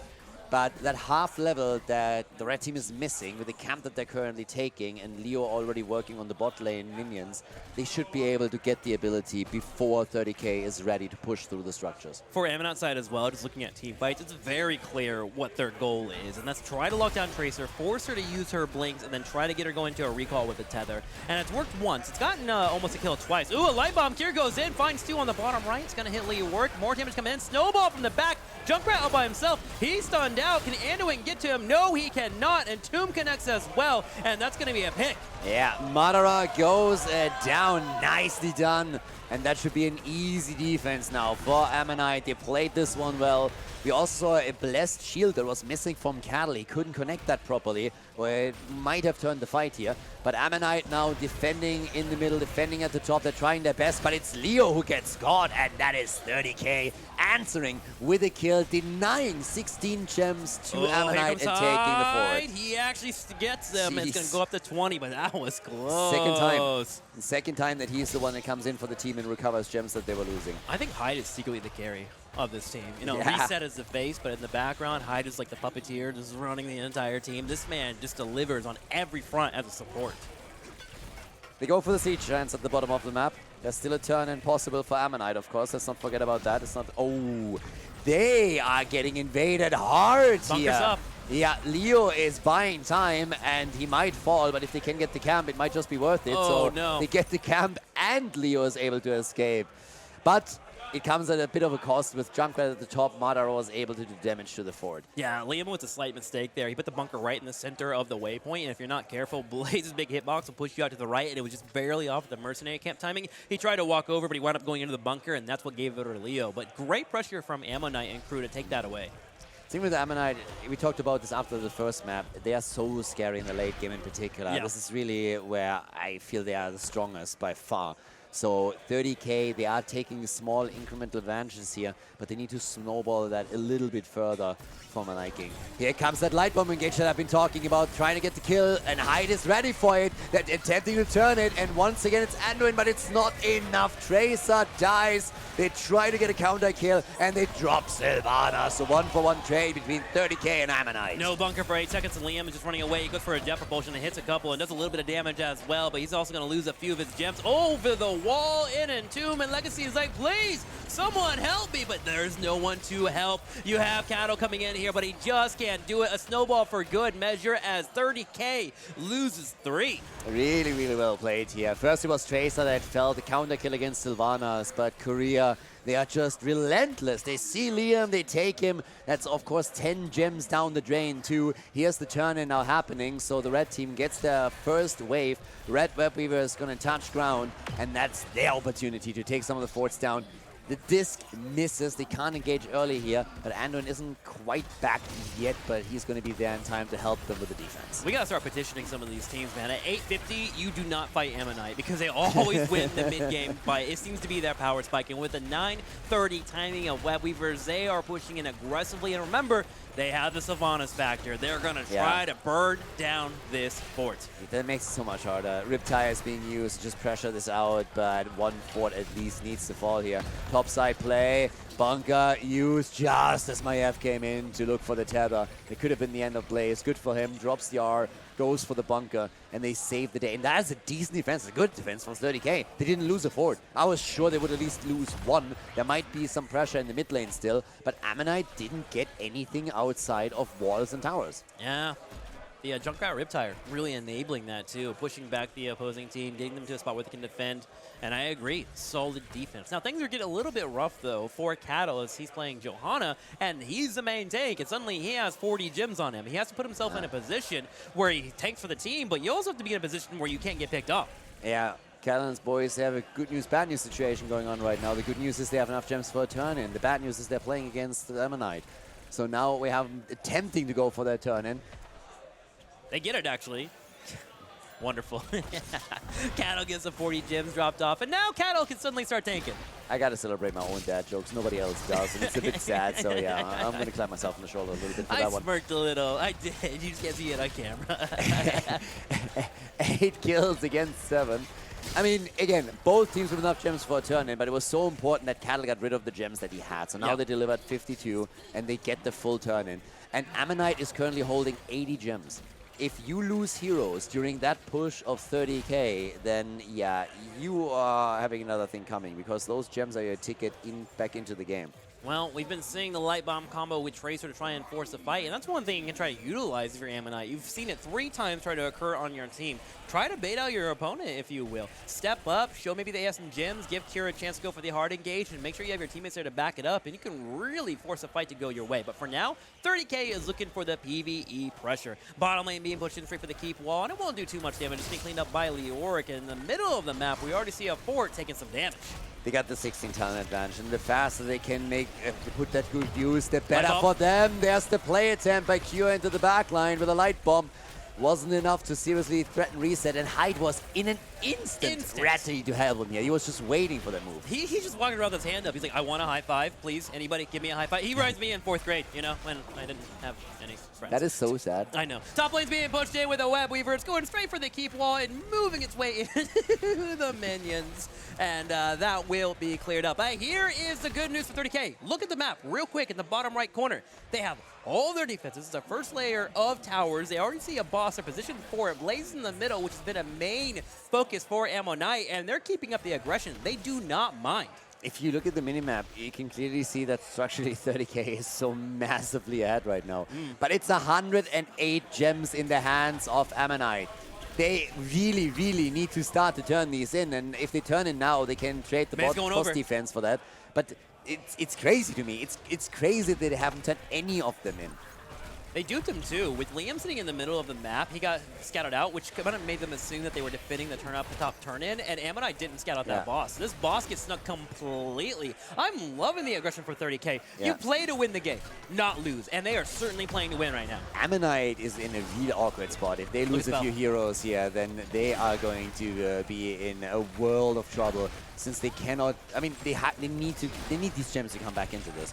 The boss defense is going to be fine, but they haven't even turned in. They haven't even tried. We have May at the side, so she's waiting for a possible snowball, for a possible avalanche here. But they are just letting 30K just make the calls right now. They're not reacting properly to it. They're defending well here. But let's see what the next play is going to be. Spell moves in. He wants to make a move, and he's threatening them. Nice. There's at least Leo dropping the Entomb. Look at Spell looking for the angle. It's dodged. 30K saw it coming. No problem for them. And in that, it's bye-bye May. She's dead. And that was just pitch perfect by the blue team. Great job, and Cure turns around. He has a pulse bomb as well, gets some damage out, maybe looking for a potential fight. Eel comes in from Anu at the last second as Legacy is keeping up the pressure. 18-17 and a wave coming in. 30K, looks like they want more. Yeah, Ammonite looks a little bit desperate. I mean, that move was so telegraphed for May after she was sitting in that bush. She wanted a trap, too. Yeah, she was sitting there so long. And it was pretty much just 30K saying, like, hey, where's May? Oh, of course she's going to try for, like, one of those ult moves. And they simply dodged out on it. And now they can burn that keep down. And during all of this, there were multiple moments where Ammonite could have turned in. So they sacrificed the keep. They've lost all of their forts. They have a ton of gems. And finally, there's the turn in. Leo, he has 56 gems. He can solo turn in this, solo turn in. And what are you going to do with this? It's half a level behind. They need to now try and get 2 turn-ins in a row and take some structures down. Now, 30K has done well here. There's no doubt about that, but they still have to finish this game. You still have to earn the W so many times today. Ammonite has been behind some teams in positions where it looks a little bit on the rough, and they just answer back. This is where they go into their true power, the late game. They are fully Frieza right now, as they are looking to push with some web weavers. Now, can it be defended by 30K? Cure stepping on the side. H82 tries to go for an entomb, and Cure slips on by as he is slippery with soap. They just wanted to slow Tracer down tiny little bit for that rotation to connect. That's all that they wanted with this. And Cure instantly reacted and was like, yeah, I'm out of there. This isn't happening. But the Sylvanas factor is kicking in again. 1-4 down, so that's the start. But how much can they get here? They're looking for fights. Look how deep they are with Mei. And Lucio is coming in. There's the stance. And Lucio is dead. So is Mei. Bye-bye. 30K says thank you very much. 11 kills to 7. And they are nearly on level 20 now. And Kier's building up a pulse bomb. He's at 67% right now, up to 70, and that's going to be 3 picked off. Nearly 70 gems lost by Leoric. Trying to find another, but Maev is ready to slip out. But look at 30K. They say blood to the water. They're sharking to the top. Can they do more? I gotta say, this looked really confused what Ammonite was doing there. So now it's a push for a core. It's at a level missing until the red team hits their Storm Talons. Blue team, of course, they have an opportunity now, and I don't see 30K giving up on this one. The shield is already gone. They're making their move. They want the victory here 70, and tie the series. They're going to 60, make it happen. Ammonite in trouble. Level 20, 50, 30K coming and 40, dropping by F, and 30, they are going to go for the victory. This is going to be game. 10, it's 30K with 0. a W on Tomb of the Spider Queen. Gotta love what we just witnessed. 30K in game number 1 came out confident mid-game, as we have seen time and time again from Ammonite. Just being destructive and shutting down teams. 11 to 2 kills, I believe, in the last map, but they come out and there wasn't a form of hesitation, which is important. Sometimes you lose matches, you go, you know what, we got it, relax, head to game number 2, and we saw it delivered here from 30K. Now, there was, of course, a Mei on the opposing side. It seems like taking away that Diablo was pretty massive. I honestly don't really understand what Ammonite was doing there. Because the early game went kind of well for them. They evenly traded into 30K. Each team was able to win a couple of fights. But they had so many gems, and they never even seriously tried to turn them in. They didn't contest that boss either. So it really felt like, what's the plan here? And then they defended against the boss. They were going for this desperate attempt with Mei that was also not really needed. They already had the defense on the keep, so it was fine. So they're trying to force that.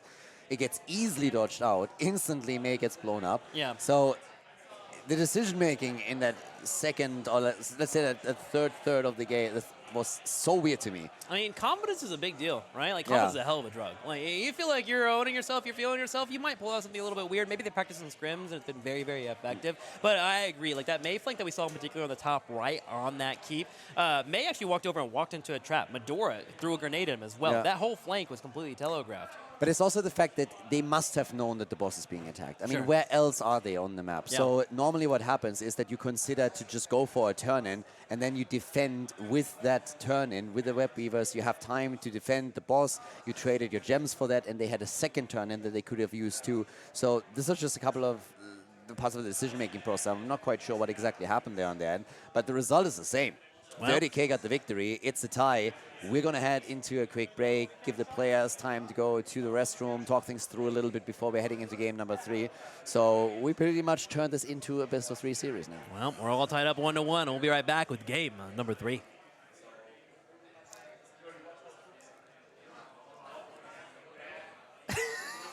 Or we'll stay here.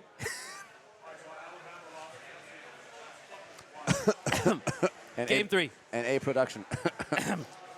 Game 3. Break. NA production. That's okay. I have a little bit in my throat there. They're messing with the camera, I'm going to wash it down. They're actually really focused on the camera at the moment. They are.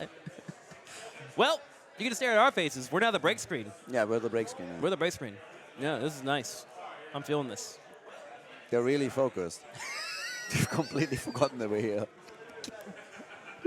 Why is he using the camera to put up his nose? Yeah. I just am mad in Twitch chat There right we now. are. There it is. Yeah, All there we right, go. and let's go to game number 3 after a quick break. A quick commercial break, guys. Got it on the first try. Welcome back to game number 3. I just totally did that intro. I just fell into the HEC flow. I was just like, welcome back. You know what? I actually Let's check think, out the brackets. I actually think it's pretty awesome. We have a cool crowd here. We even Yeah. have some League of Legends fans that are finally happy to see a real game. That's kind of nice. They're super excited. I mean, the guy is sitting here I the like entire almost time, this. and I don't he know, is man. just, yeah, he's just going wild. You should see him during a game. I mean, that guy is cheering. That guy is howling. He's like, "Oh my God, this is so entertaining.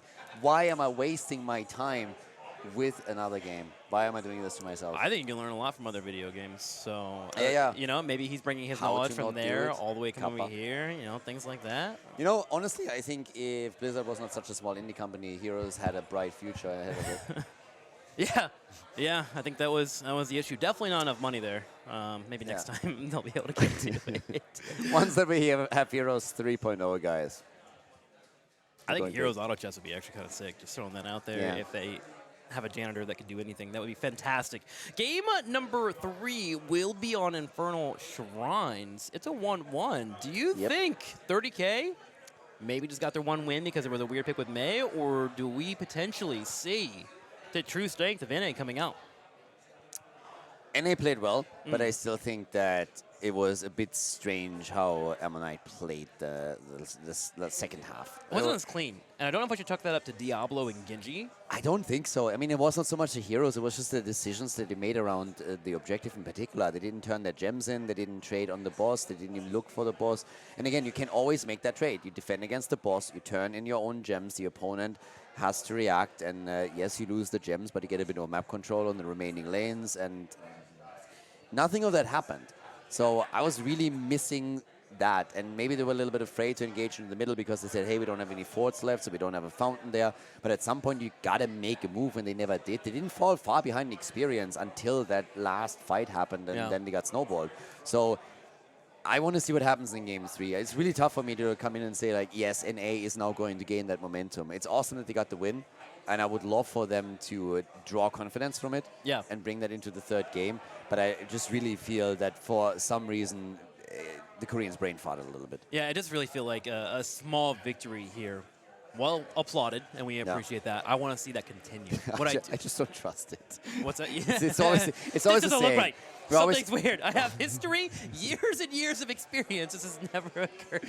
The last 15 years of Community Esports, Kane, have me taught one thing, and that's that the Koreans always win in the end. Yeah, So I don't trust this. That's true. One thing I do want to point out is I thought Liam did a really good job adjusting from game 1 to game number 2. He started to play in a scenario where he was a little bit closer towards teammate. Now, Anduin did make that a bit easier compared to what we saw from Rhaegar in the match beforehand, but I thought that adjustment was a very, very key victory. He had 5 deaths in game number 1 and only had, I believe, 1 death in game number 2, and that was one that was a coordinated and well-planned-out death. So I hope that Liam can continue that momentum, because it did seem like in game number 1, they were picking on him a little bit, because he does get away from his team pretty often. Especially in the first game when he got caught completely on the right side. Yeah. It was like all alone. There was nobody else. And it was like, I think you messed up which base you wanted to go to. That's not your fountain, bro. That looks nice. Oh, wait a minute. It's red. Red is not good. Wrong color. Isn't it weird how the opposing team is always red when you're facing off against them? Yeah, always I've been weird. playing Heroes for years, and I've always never been blue once. team. Yeah, it's strange. It's weird. Really, really weird. I thought I was just getting unlucky. That must be what it is. Statistical anomaly, for sure. There is one more player that we are waiting on, and then we'll be hopping into this match. I believe they're finishing up their bathroom breaks. We want to make sure that our players have enough times in between game 2 and game number 3 to make sure that they're as comfortable as possible to have the best games possible. But I honestly think that we're going to see the same ban pattern again. I mean, so. at this point, if you're NA, why would you mix things up? This is Infernal Shrines coming up next. Diablo's great here, so you don't want your opponent to have him. Unless you are going into first pick, you are going to ban that out. Sure. So the Genji ban also worked for them. Of course, now there's a couple of heroes that get a higher priority on Infernal Shrines. But again, I like the drafting that we saw on the second map for 30K. It was a very solid draft, a very standard draft, you could say. But they still had that little bit of an aggressive factor with Cure and him moving in with Tracer, always threatening these light bomb engages and really keeping more so Hyde on his toes and making sure that Hyde was always a bit on the back foot and had to really watch out for who would be attacked next. Especially Sylvanas was saved multiple times by Lucio. Yeah. I mean, Hyde just seems to always be there, man. If you're a support player, study Hyde's gameplay and just realize how he's in a position to do damage to his opponents and also be in a position to provide cleanses and heals. We're doing great. We're doing all right. He's just smiling. He likes this. Okay, back to over here. Yeah, Hyde's been fantastic, and he's one that you should study from. He's one of the greatest players that we are probably going to have at this tournament. So I love what we saw from that. It was also really interesting to see Legacy, on the other hand, being in such a good tandem with Tracer and diving forward with the light bomb and getting the focuses. I want to see that synergy more. It's always about the teams and the layups and whatnot. That was beautiful. I want to be a bunny when I grow up. So, you know, you're kind of getting me halfway there. Thank you. Okay. That. If you want to be a bunny, you should have told us before the event. I'm pretty sure Kevin would have sprung for a couple of bunny ears. You want the pink or blue? We can have a tournament in Easter, and it would be on theme. It'd be perfect. We could do it in Japan. That would be on theme as well. You can go for Funny Bunny Murky. Yeah. There we go. That's a cosplay that we really need, guys. That's a big cosplay idea. The game is starting. The draft is starting. So let's go into that. Check out what we're getting from 30K and what exactly Ammonite is going to play this time. 30K, 1-1 against Ammonite. Game number 3, best of 5 in the losers bracket here at the Heroes International Infernal Shrines. Good map for the third one. Quite balanced. We've seen a lot of Garden of Terror, by the way. Way more than I expected. Yeah. It seems like people really want to run that map to see if they can get their 20 compositions, because it seems a lot of them are built around there, and Garden of Terror doesn't loot itself to allow that to happen. We did have a weird 14-minute game, though, on Friday, which was very, very unexpected. We do have the Infernal Shrines, as mentioned. Diablo. He's out. Let's see the Genji. Let's see it. Yeah, that would be the next ban that I definitely expect here, unless they really feel that something else on Infernal Shrines takes a higher priority than this. Brightwing banned then again, so that doesn't really surprise me either. Hogger obviously super powerful on the Shrines, also trying to take those camps as quickly as you possibly can. So he's quite strong too. So Ammonite with a good ban there as well. And they go for Blaze. They go for Blaze. They leave Genji open. They left Genji open. I guess you kind of put on the bet there is like, will it be a first pick for you guys? Will you go for Genji?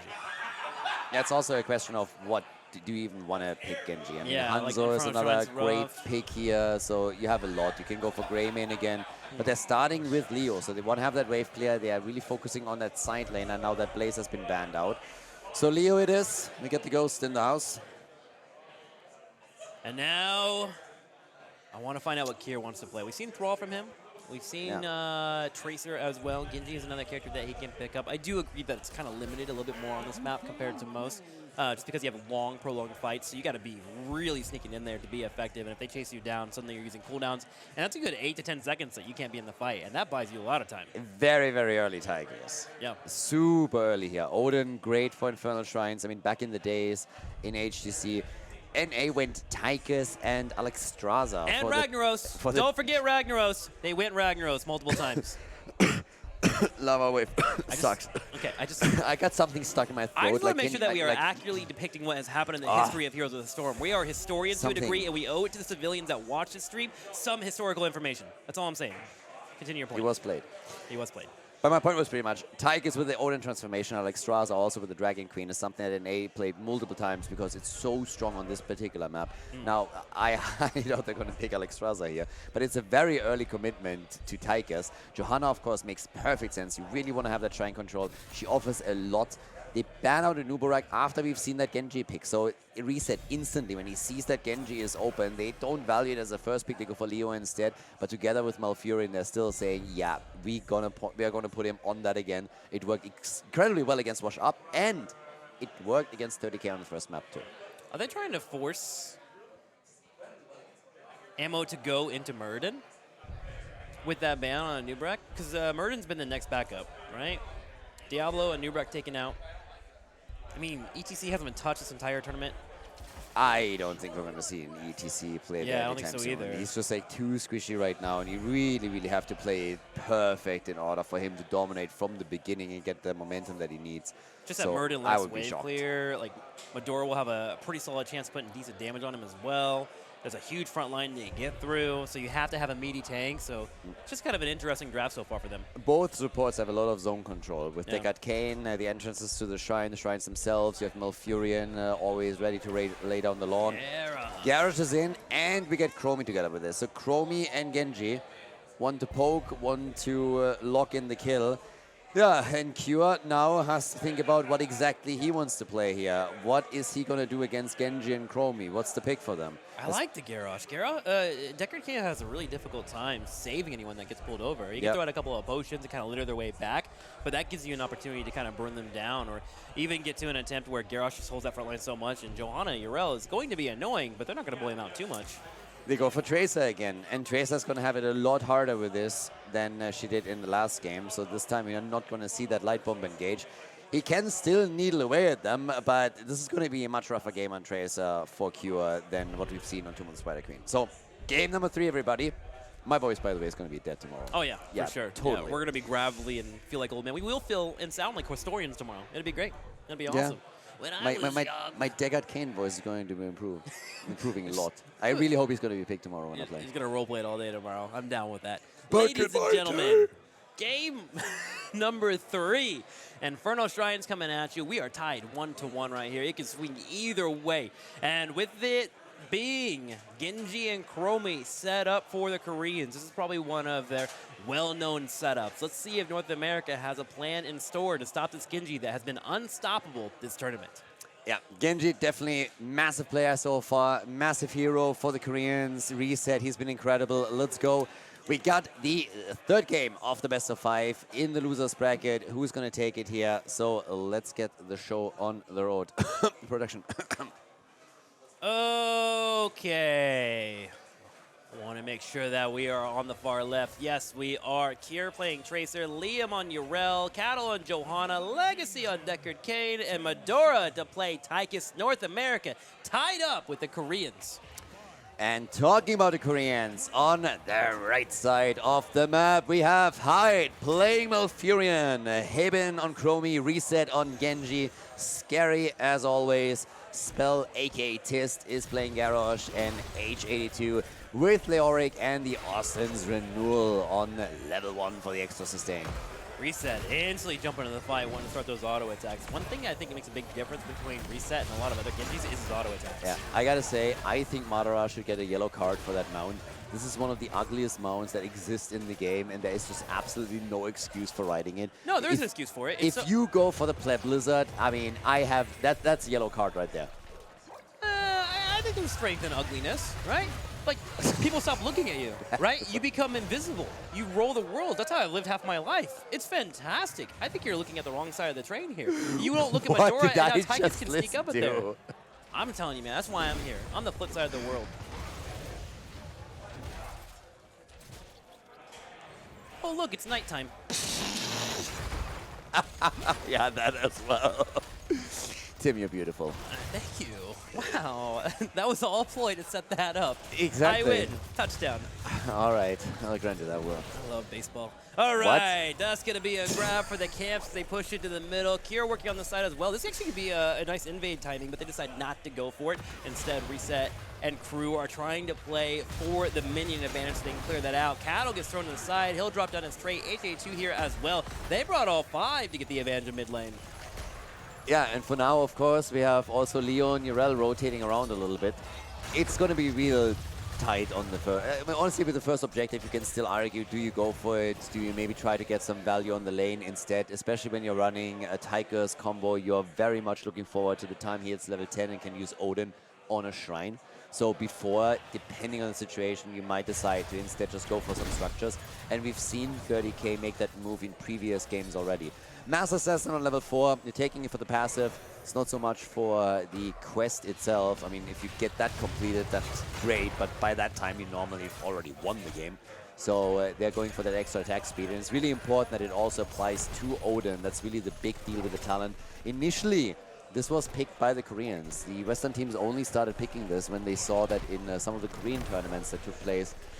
I want to say a half year ago, maybe a little bit longer than that, they consistently went into Master Assassin because they wanted to have that extra auto attack speed when they used their ult.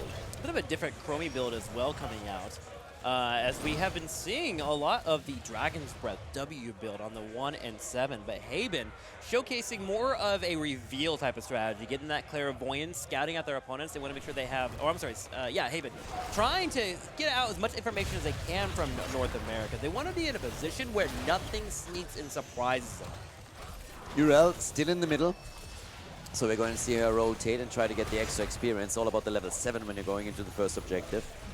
Korean teams, on the other hand, they are a little bit known for just fully committing. And you see Genji now slowly meeting that rotation that Urel has started. So Reset is starting to get the experience here for them too. There's a tiny, tiny lead for 30k, but nothing to really capitalize on. 18, 20 stacks already for Ammonite. They're looking good on the first objective here. This is looking very, very solid for the red team. Agreed. 22-3. Kier trying to steal away a few of these minions, but with Urel staying in the middle and the bottom lane, I am pretty much assured they're not going to be able to grab this away. And unless they find a pick, bullying out HE2, getting him low, -75 there on the healing, preventing them from keeping Leoric nice and typed off. Now with Reset rotating over, that was actually not scouted yet, so they are unsure whether or not Genji's coming in. With Kier taking a bit of a beating here from Chromie, 2Q Sandblast landing straight on his face. It will finally head over to the Koreans as they finish it off. Yeah, and look at Spell. He was just sitting in the bush with Garrosh, was trying to threaten them a little bit. And it was not so much about preparing a kill for the team, more so about making sure that 30k wouldn't even try to contest this any further. So they get the first objective. The bait over the wall, perfectly executed exactly the way they needed to do it here. Make things a little bit easier for yourself. The problem is that this is a Frozen Punisher, and these bad boys hit hard. So they take the entire wall down. That's also going to be some damage on the fort itself. I don't think they get the entire thing unless they get a kill. Look at the Punisher. Wants a piece of the action, and he really seems to like Kier. Yeah, Legacy's doing his best to put out potions so Kier can rotate in. And they even put potions forward in case we saw Ammonite stay in location so Kier could chase him down and get that pulse bomb and continue to harass them away. But Ammonite sees that and decides to head to the middle lane instead, where Cattle will grave them. I'm loving Leoric peeling off and helping out the team. They're trying to really make sure this mid lane is getting some kind of focus and forcing 30k to rotate down and meet them there. Level 9 for 30k already. They have a tiny, tiny lead in experience. Nothing to really build on yet. And look at Reset. Damn, son. He really, really wants that kill, doesn't he? Kiwa and Reset going toe-to-toe here. And with a bomb dropped by Tracer. Genji was also threatened, but that's going to be a play that we're probably going to see a few more times during this game. Wow. Can't believe Kier turned that around there. He was completely safety, but he believed in himself. And he did get Genji low, to be fair, even with a Leoric. Yeah. Floating right behind him. 10 connects for both of our teams. 0-0 so far. Some close matches in our engagements, but it does look like the next Ryan is going to be the first time that we might see a kill instead. Yeah. Now we have Odin. Level 10s are in. Stay a while and get wrecked has been chosen by the got Kane. Chromie with the slowing sands. Tranquility. And Garrosh coming in with a taunt. We have seen a Decimate in this tournament, which to this moment I still was wondering if it was a mispick.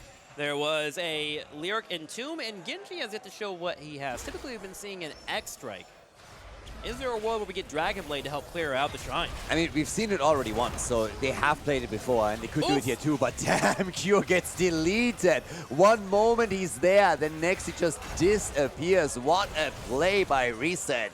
Insta-kill. That's the Tracer life, wrecked, you know? kid. Sometimes you're stepping up, trying to get your auto decks in, and the stars just align from a Chromie and a Genji. And the thing is Ammonite noticed it instantly, and they were on top of that. It's hard to stop it. Yeah, Q didn't even know what happened. He's like, where did my character go? He's like, oh, a bug, guys. Hello? Yeah, my character disappeared all of a sudden. It's My like, screen help, regret? admin! So that pick allows for them to grab the bottom sheep goats as they will continue to push in and start working on these turrets. And with the shrine spawning relatively soon down here on the bottom right, I'm wondering where we're going to see these bruiser camps grabbed on the top side of the map. Yeah, so far nobody has made a move for it. The extract that you were talking about a bit earlier has now been locked in by Reset for Genji. And the first try, the second shrine is going to be announced soon. There it is, another 30 seconds, and we're going to have it at the bottom of the map. And this time, of course, also with Taikes and Odin. So it's going to be interesting how 30K is approaching it. Both teams making a move for the Shaman camp to set the camp's topside. We don't have a single global in this game. There's not a Haka around here. We don't get a birdie. So there's nothing. They can just sit at a side lane and try and escort the camp in. So we'll see if any of the two teams is willing to get one hero topside for a bit longer in order to push this out. And it seems like Tracer for 30K is going to be the one. But Genji sees it. They had vision. And so he stays at the top lane to trying to contest this. Cure versus Reset. What a matchup. Goes in. Has a pulse on him. Didn't think he connected though, but at least got him down to half HP. Shrine being contested 23-6, and so far Ammonite is just taking everything. A triangle comes out. Medora has yet to use his Odin. It looks like they may just use this defensively, as Tracer's working on trying to grab top. Yeah, they're doing a great job here. Always clumping, turning around, getting the swing in with Leo. Malfurion helps out a bit. And that was the easiest Immortal that they got today.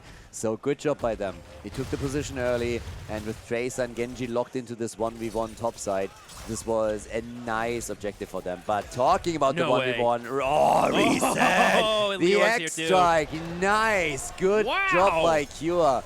That was spicy, big plays from both players. Wow, Cure is actually like pretty good. Yeah, he's not bad, is he? He's all right. He's a committed fella, man. Here's a Dorm champion doing well in tournaments. He's a committed felon? Damn, I didn't know that. A committed fella. Wow. Fella with an A. This is a I always thought he was a really nice guy. I had no idea, right. dude. Like, that is just was rough. Defense happens for the Punisher on the bottom with York rotating over. They were allowed to defend that bottom side, but the fort maybe not so lucky as the York continues to try and bring it down. Gets low on HP. Liam here to answer the call. Yeah, topside 4 is low, but again, as you already pointed out, they're trying to keep it in play. The objective is already, I mean, it's already defended. There's nothing happening so far. Both of the teams are really playing on eye level, and the entire time just looking for an opportunity to slowly snowball this one. But we have a single kill in the game, nothing more than that. The top fort is under pressure, but that's all that's really happening here. Now, as the time continues, of course, every single kill that he could possibly get is going to count more and more because of the increase in death time duration. But, yep, there we are.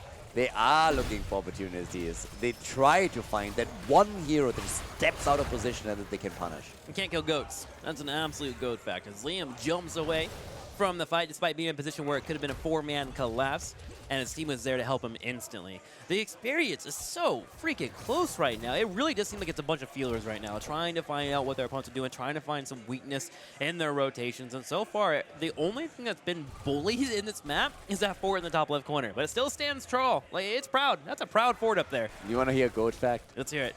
I think in the animal kingdom, it's absolutely undisputed that goats are the greatest of all time. Yeah, I believe it.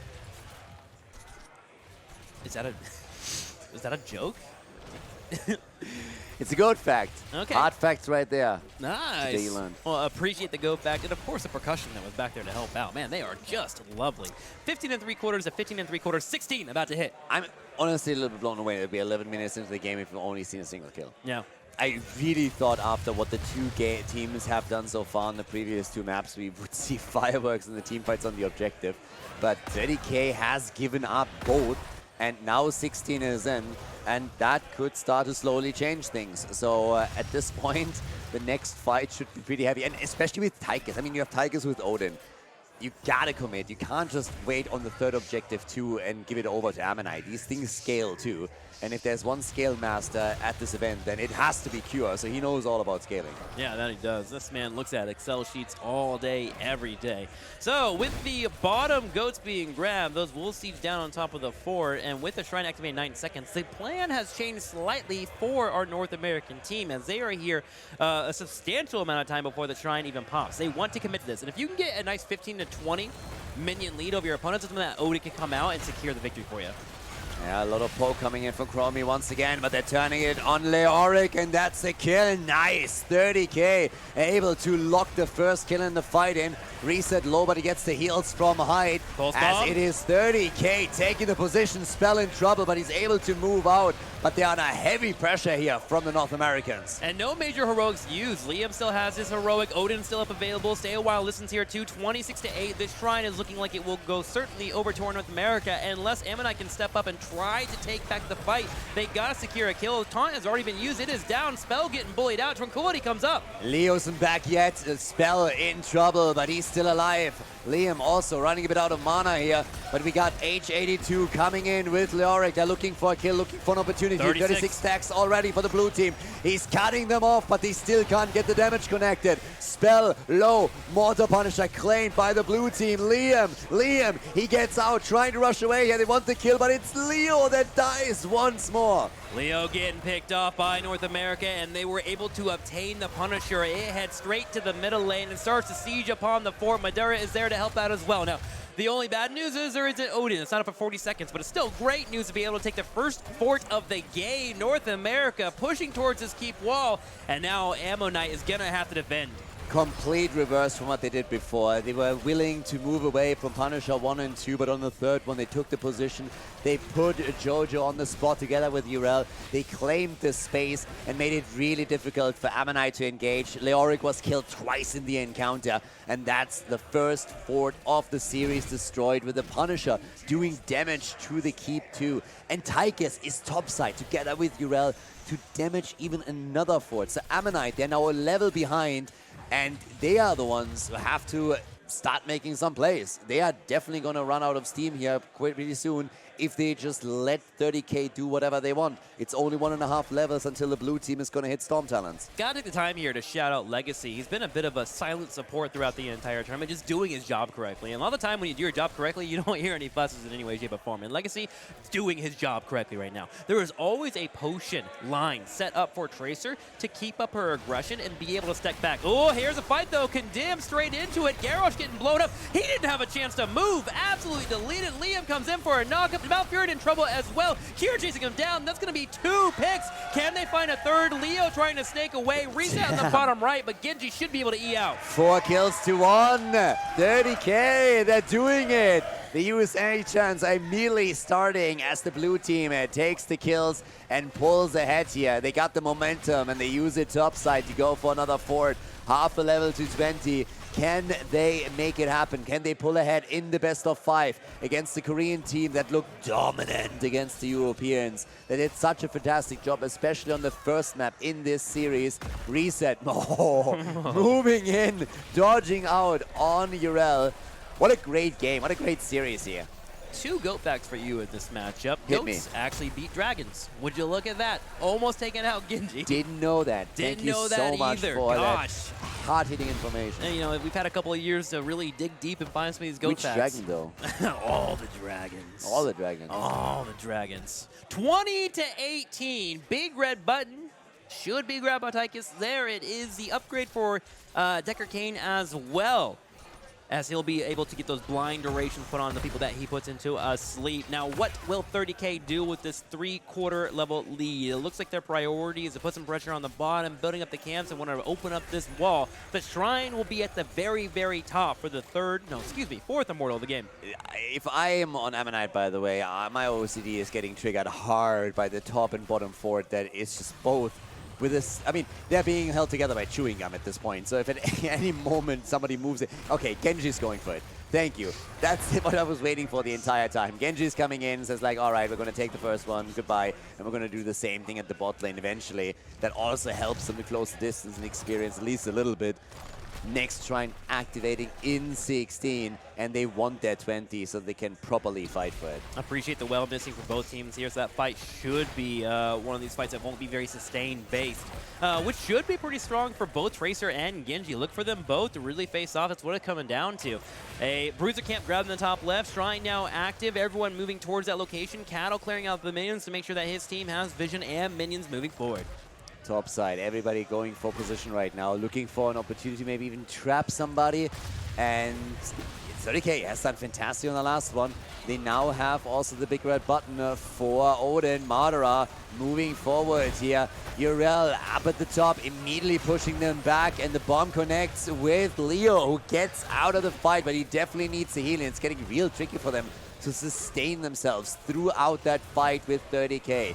North America taking control of the objective again. Meanwhile, in the mid lane, there is the Go people pushing in towards that keep. If they do get there, they will take out that keep if they are not defended. But Liam and crew are trying to keep him here. Reset goes for the X-Spec. Locks down on the corner. He's low on HP. And Cure and Cattle find the kill. H82 has already used his Wraith Walk and will be able to land his Drain Hope right on top of Cattle. But this is a 5v4 advantage for the North Americans while the middle lane is being sieged. Ammonite is looking helpless in some of these fights now. It just seems that they can't find the angle to attack. They're always dodging around, and it's 30K that makes the moves, and they are looking good doing it.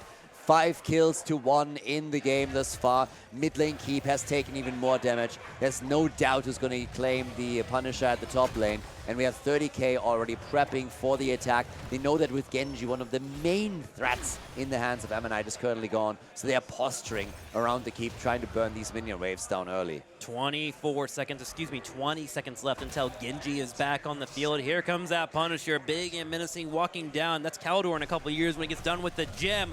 Will they be able to take out this Keep? The Keep wall is exposed now. Don't forget about the Chromie traps being used as a bait to jump the Punisher in and save their targets. They're starting to go for it. It's a 5 versus 5 in another second. Genji's back to business, but real trouble is brewing. The camp is coming in too. Genji is here. They need a kill. They need it soon. But it's Leo who drops down quickly and needs to heal, and that Keep just doesn't stand a chance. And look at Liam. He is primed. Those wings are ready to jump into a fight if he needs to. He's willing to go for the jumps. The unstoppable as well to make sure he can't be CC'd. Chromie trying to siege away, but this Punisher is angry. It's down to half HP, but it's taking down whoever they can. And Odin. here's Odin. They're going for the damage. They're going for the damage. They're going for the core. They're going for the game. They want the lead in the series. The best of 5 could turn in favor of 30K. The Koreans trying to fight back here as best as they can. The shield nearly removed. And it's missing. The bird alive misses. But still, the North American team's retreating, trying to play it safe. A trade in cooldowns. Odin's about halfway there. You might as well take this opportunity to back away, demount anybody, reset up, play it safe. We've seen this from 30K. If they don't think they can earn the dub, they will be composed. They rotate the top lane, get to keep pushing in, and they move straight down to the bottom middle camp to keep up the pressure. Yeah, they want to play it safe. They don't want to go full NA here and go for the core and potentially get wiped. So Ammonite doesn't have a chance to get the kills here, but look at the structures on the minimap. It is such a big lead for 30K. They're looking so good here right now. And Ammonite, they need to find a proper engage in these team fights. The last 2 or 3 team fights looked all the same. They were moving around, couldn't find an angle, lost hit points on heroes, had to retreat, had to try to sustain, and then it was just a hopeless endeavor for them. Yeah, any other world, I'd be like, this is looking Here rough we go. for Ammonite, but Ammonite always finds a way. This could be it. Stay a while, listen, hits 2 though, Cattle able to stay alive. Here comes Liam, there's a knockup, and Reset is down. Spell is the next target. Liam going in once again, another jump into another nugget. Oh my god, it's a triangle. Reset is getting murdered here by 30K. Killed for another time. They're trying to hold on to the bot lane position, but look at the middle of the map. There we have the double camp pushing for the keep. Korea is losing ground by the second. Odin gets popped, and here we go. And it is 30K for the victory. Look in the middle lane, Khaldor. There are Goatmen and Catapults pushing in for the keep. H82 has to clear this out, and it looks like we actually may have a rotation. No, Cattle decides to go ahead and pull the bottom lane. What if we just take out this keep wall as well? And with a Punisher spawning there relatively soon, they don't have to push in and kill this keep. They still have 19 seconds, but they're setting up for the next play. And A has them in a stranglehold now. We're 21 minutes into this game, and they are not giving them an inch to move. Genji back in another 8 seconds. Reset. Can he redeem himself? He got caught twice now. He's identified as the weak link here, but just as he's back, there's the follow-up kill. Garrosh goes down. He's eliminated. It's a 4 versus 5. They're trying for a kill, and there it is. Urel goes down, and that might just be what Ammonite needed to save the day for another couple of minutes. A 1 minute cooldown for Urel. Couldn't even pop her ultimate due to being silenced thanks to Buried Alive. Garrosh on the other side, the main tank, however, is missing, so that makes it a little bit hard for Ammonite to step forward. And meanwhile, while this is all happening, 15 seconds and counting until the next shrine, the potential game ender. 7 kills to 2. 30K, they played such an amazing game. Can Ammonite turn this? They did it against Washed Up. They did it in the previous series. Can they do it again? Garrosh will be back a little bit sooner. For now, it's a 4 versus 4, and 30K is absolutely willing to engage here. They dominated the past few team fights, but can they do it here? Buried Alive is back up, and H82 is looking to drop it, and he does! Only two misses, though. Massive sounds coming out. Stay a while, listen. The recoil actually connects. Kier stays alive. They turn around and get killed on Leorg. Reset trying to kite away. Pulse Bomb does not connect. However, Odin is just shelling away. 16-21 in Shrine control. Urel is back and on her way. Deckard Kane so damn good to shut down these entombs that are being used by Leoric. He'll be back soon with the drains that he's executing. But the top lane, the core is going to be under attack. Ammonite is going to lose core points if they stay too long here, but they have to fight for the Punisher. It's 30 points that they have right now. It's a big fight, a big battle. Spell is in trouble once again. It's close. And here comes Reset! He comes in, finds one, looking for another one. Reset keeping up the pressure, but in the top lane, the shields are starting to fall on that core. It's down to 96%. A big hit comes in, and Genji will also fall. Catapults continue to siege. It's going down to 80%, and here comes the Punisher. Khaldor 2.0 walking down the lane, looking for a W. This is going to be a victory for 30K. They're going to take the lead here, down to 60% on the core. What a victory on the fight for 30K. Another entomb being dropped. Easily dodged. He's trying to buy time. Here comes the blessed shield, and Leo's about to say bye-bye again. We got 60% on that core. Genji coming back. They're taking the bottom keep. They want to escort the Punisher in. What a performance by 30K. Oh, Kier is straight styling on folks this tournament, but so is Liam. He turns around and gets knocked back. The plays are rolling in left and right. 40% down to 30, down to 20. Oh my gosh, is North America going to go up 2-0? Yes, they are, as they take out Ammonite and take a lead in the series.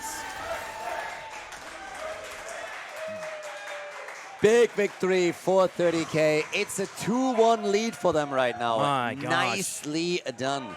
You got a little bit too excited there. The 2-0, not quite that far. Armpit sweat all the way down, touching my love handles right now. My golly gee, what a match between these two. I think Kier was a little on the angry side, man. There were moments where he's like, I have 100 HP, I have a dream, and that dream is your death. That's a little bit macabre, don't you think? Yeah, I think so. But he did it. He delivered like 3 times. Like, come on. My 83,000 damage for the first time. Reset looked mortal. Yeah, Deckard Kane was shutting so many of these plays down. Yeah. Every single time they engaged, every single time they moved in with Leo, who hit some really, really nice entombs. Deckard Kane was there, dropped the stalemate, listen, shut them down right away. And 30K went up. They got the 2-1 lead now. And that is, I mean, this is fantastic for them. There is a potential that we have a single team from every single region here tomorrow on the grand finals day. Yeah. Which, you know, you don't want to bite your biscuits too fast. You don't want to jump into your food too quickly. You want to make sure you have the full course meal. But the hype is starting to bubble up. I'm feeling the bubbles, Khaldor. Are you feeling the bubbles? Not really. You should feel the bubbles, just like a little bubble bath you take with a wine bottle. It's fine. You can admit it. It's okay. Yes. Oh, my gosh. Going to a game for... I don't think we're taking a break either. Everyone's kind of ready. Everyone's setting up. I'm looking over the players. Koreans are looking serious right now. Same time, 30K is locked in. I'm ready. I'm ready for game 4. I'm ready. Yeah, I definitely am. And Genji dying 3 times in this game. Haven is the only one that didn't die on the side of the Korean team. Yeah. So this is going to get real wild now. 30K has a chance to take this series with a 3-1 victory if they win the next map. Now, we still have to wait to see what exactly the next map is going to be. But we got a lobby. So it is... Clicking it. Dragonshire. Dragonshire. All right, that's actually a really interesting pick now. Yeah. So we got a map where you have to have a lot of control, a lot of ring around the rosy plays being made to control the 2 shrines. Yeah, nice. Globals. Yeah, I mean, big here. Kier was popping off, but like so was Liam. He was jumping in. He was bullying that Garrosh. The amount of pre-cleanses he had available to him. Legacy at the same time being a quiet healer. I mean, you were calling out to stay a while and listens, but the potions, they were on point. They were put into a position that made sure they set up. And Medora, he never had to make a play that overstepped. He was allowed to play Odin and just shell away from afar, which is something that you always want. Shell away from afar, which is something that you want to do when you're playing Odin. It's magical. It's magical. I'm just replaying it in my head. I love good heroes. Makes me happy. It does. Yeah, it felt nice, right? Use the brain. That memory thing, it's a weird human trait that we have. Yeah, for sure. It's nice to have, dude. It really is. All of our players are already ready up. It's crazy. They all join fast, too. Like, usually there's a linger. Someone's kind of waiting around. Oh, yeah, I they're gotta really join. quick. Everyone's like, let's freaking go. Yeah, everybody's eager to start the Kier next says map, ready. and so are we. Type the R. So yeah, I think we're waiting for the Koreans to... Hyde is ready. Hyde is ready as well. Guys, we're ready to go. We are ready to... It's a 2-1 advantage for 30K. 3-1 victory. Can they make it work? This is match point number 1 for North America. If they take it here, then we're going to have every single region represented in the... Well, on the last day of the tournament, tomorrow. So, Ammonite against 30K. Dragonshire on the map. And we got first pick, first a ban for Ammonite. Potentially going to see the 30K Diablo ban once again. Brightwing has been a mainstay for them on their bans. Dragonshire, another map that is fantastic with globals because you want to have number advantages, and globals give you that in almost a snap of a finger. So there's a Brightwing ban. Let's see if Diablo continues to be the main focus for 30K, and why not? It's working. You're up 2-0. No, it's definitely working for them. They let Genji through the last time. They said, hey, we can deal with this. Which and I was right. like, They did. Yeah, they did. I was skeptical. I was really, really skeptical. Given the way that Reset had dominated multiple games today. Have we seen a player, like, be in a 1v1? Because we had Reset versus Kira in the top lane. Have we had someone ever go, I'll go Toto with you. Yeah, let's do it. You're pretty good, but I'm pretty good too. Yeah, you need to have a lot of confidence in order to think that you're taking that. But I would have shied away and touched my well and like, please don't touch me. Yeah. I would have spray painted. Nah, Q did exceptionally in these situations. He definitely did. Now we got Diablo banned again. They get rid of Johanna though, so she's already out. This is a map where Merlin already also shines. He can all go for Garrosh again. But what is 30K now banning? They could go again for either the side laner that they got rid of, but they decide that it's time to remove. Yeah, even them winning the last one, they're just saying like, all right, let's remove Reset from Genji because that's just too much to deal with. Yeah.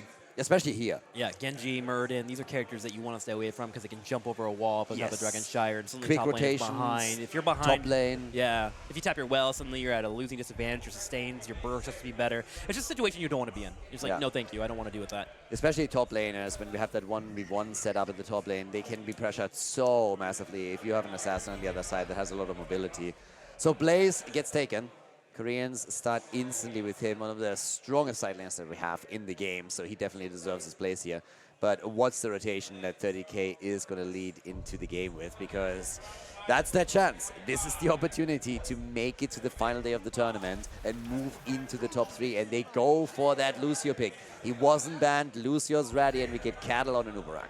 Yeah, Legacy was practicing Lucio this morning when they were going through some scrims, so they definitely have something in store. Also, taking it away from Hyde is always a W, even if it's a small one. A small percentage, 2% more to get a W, it's worth it.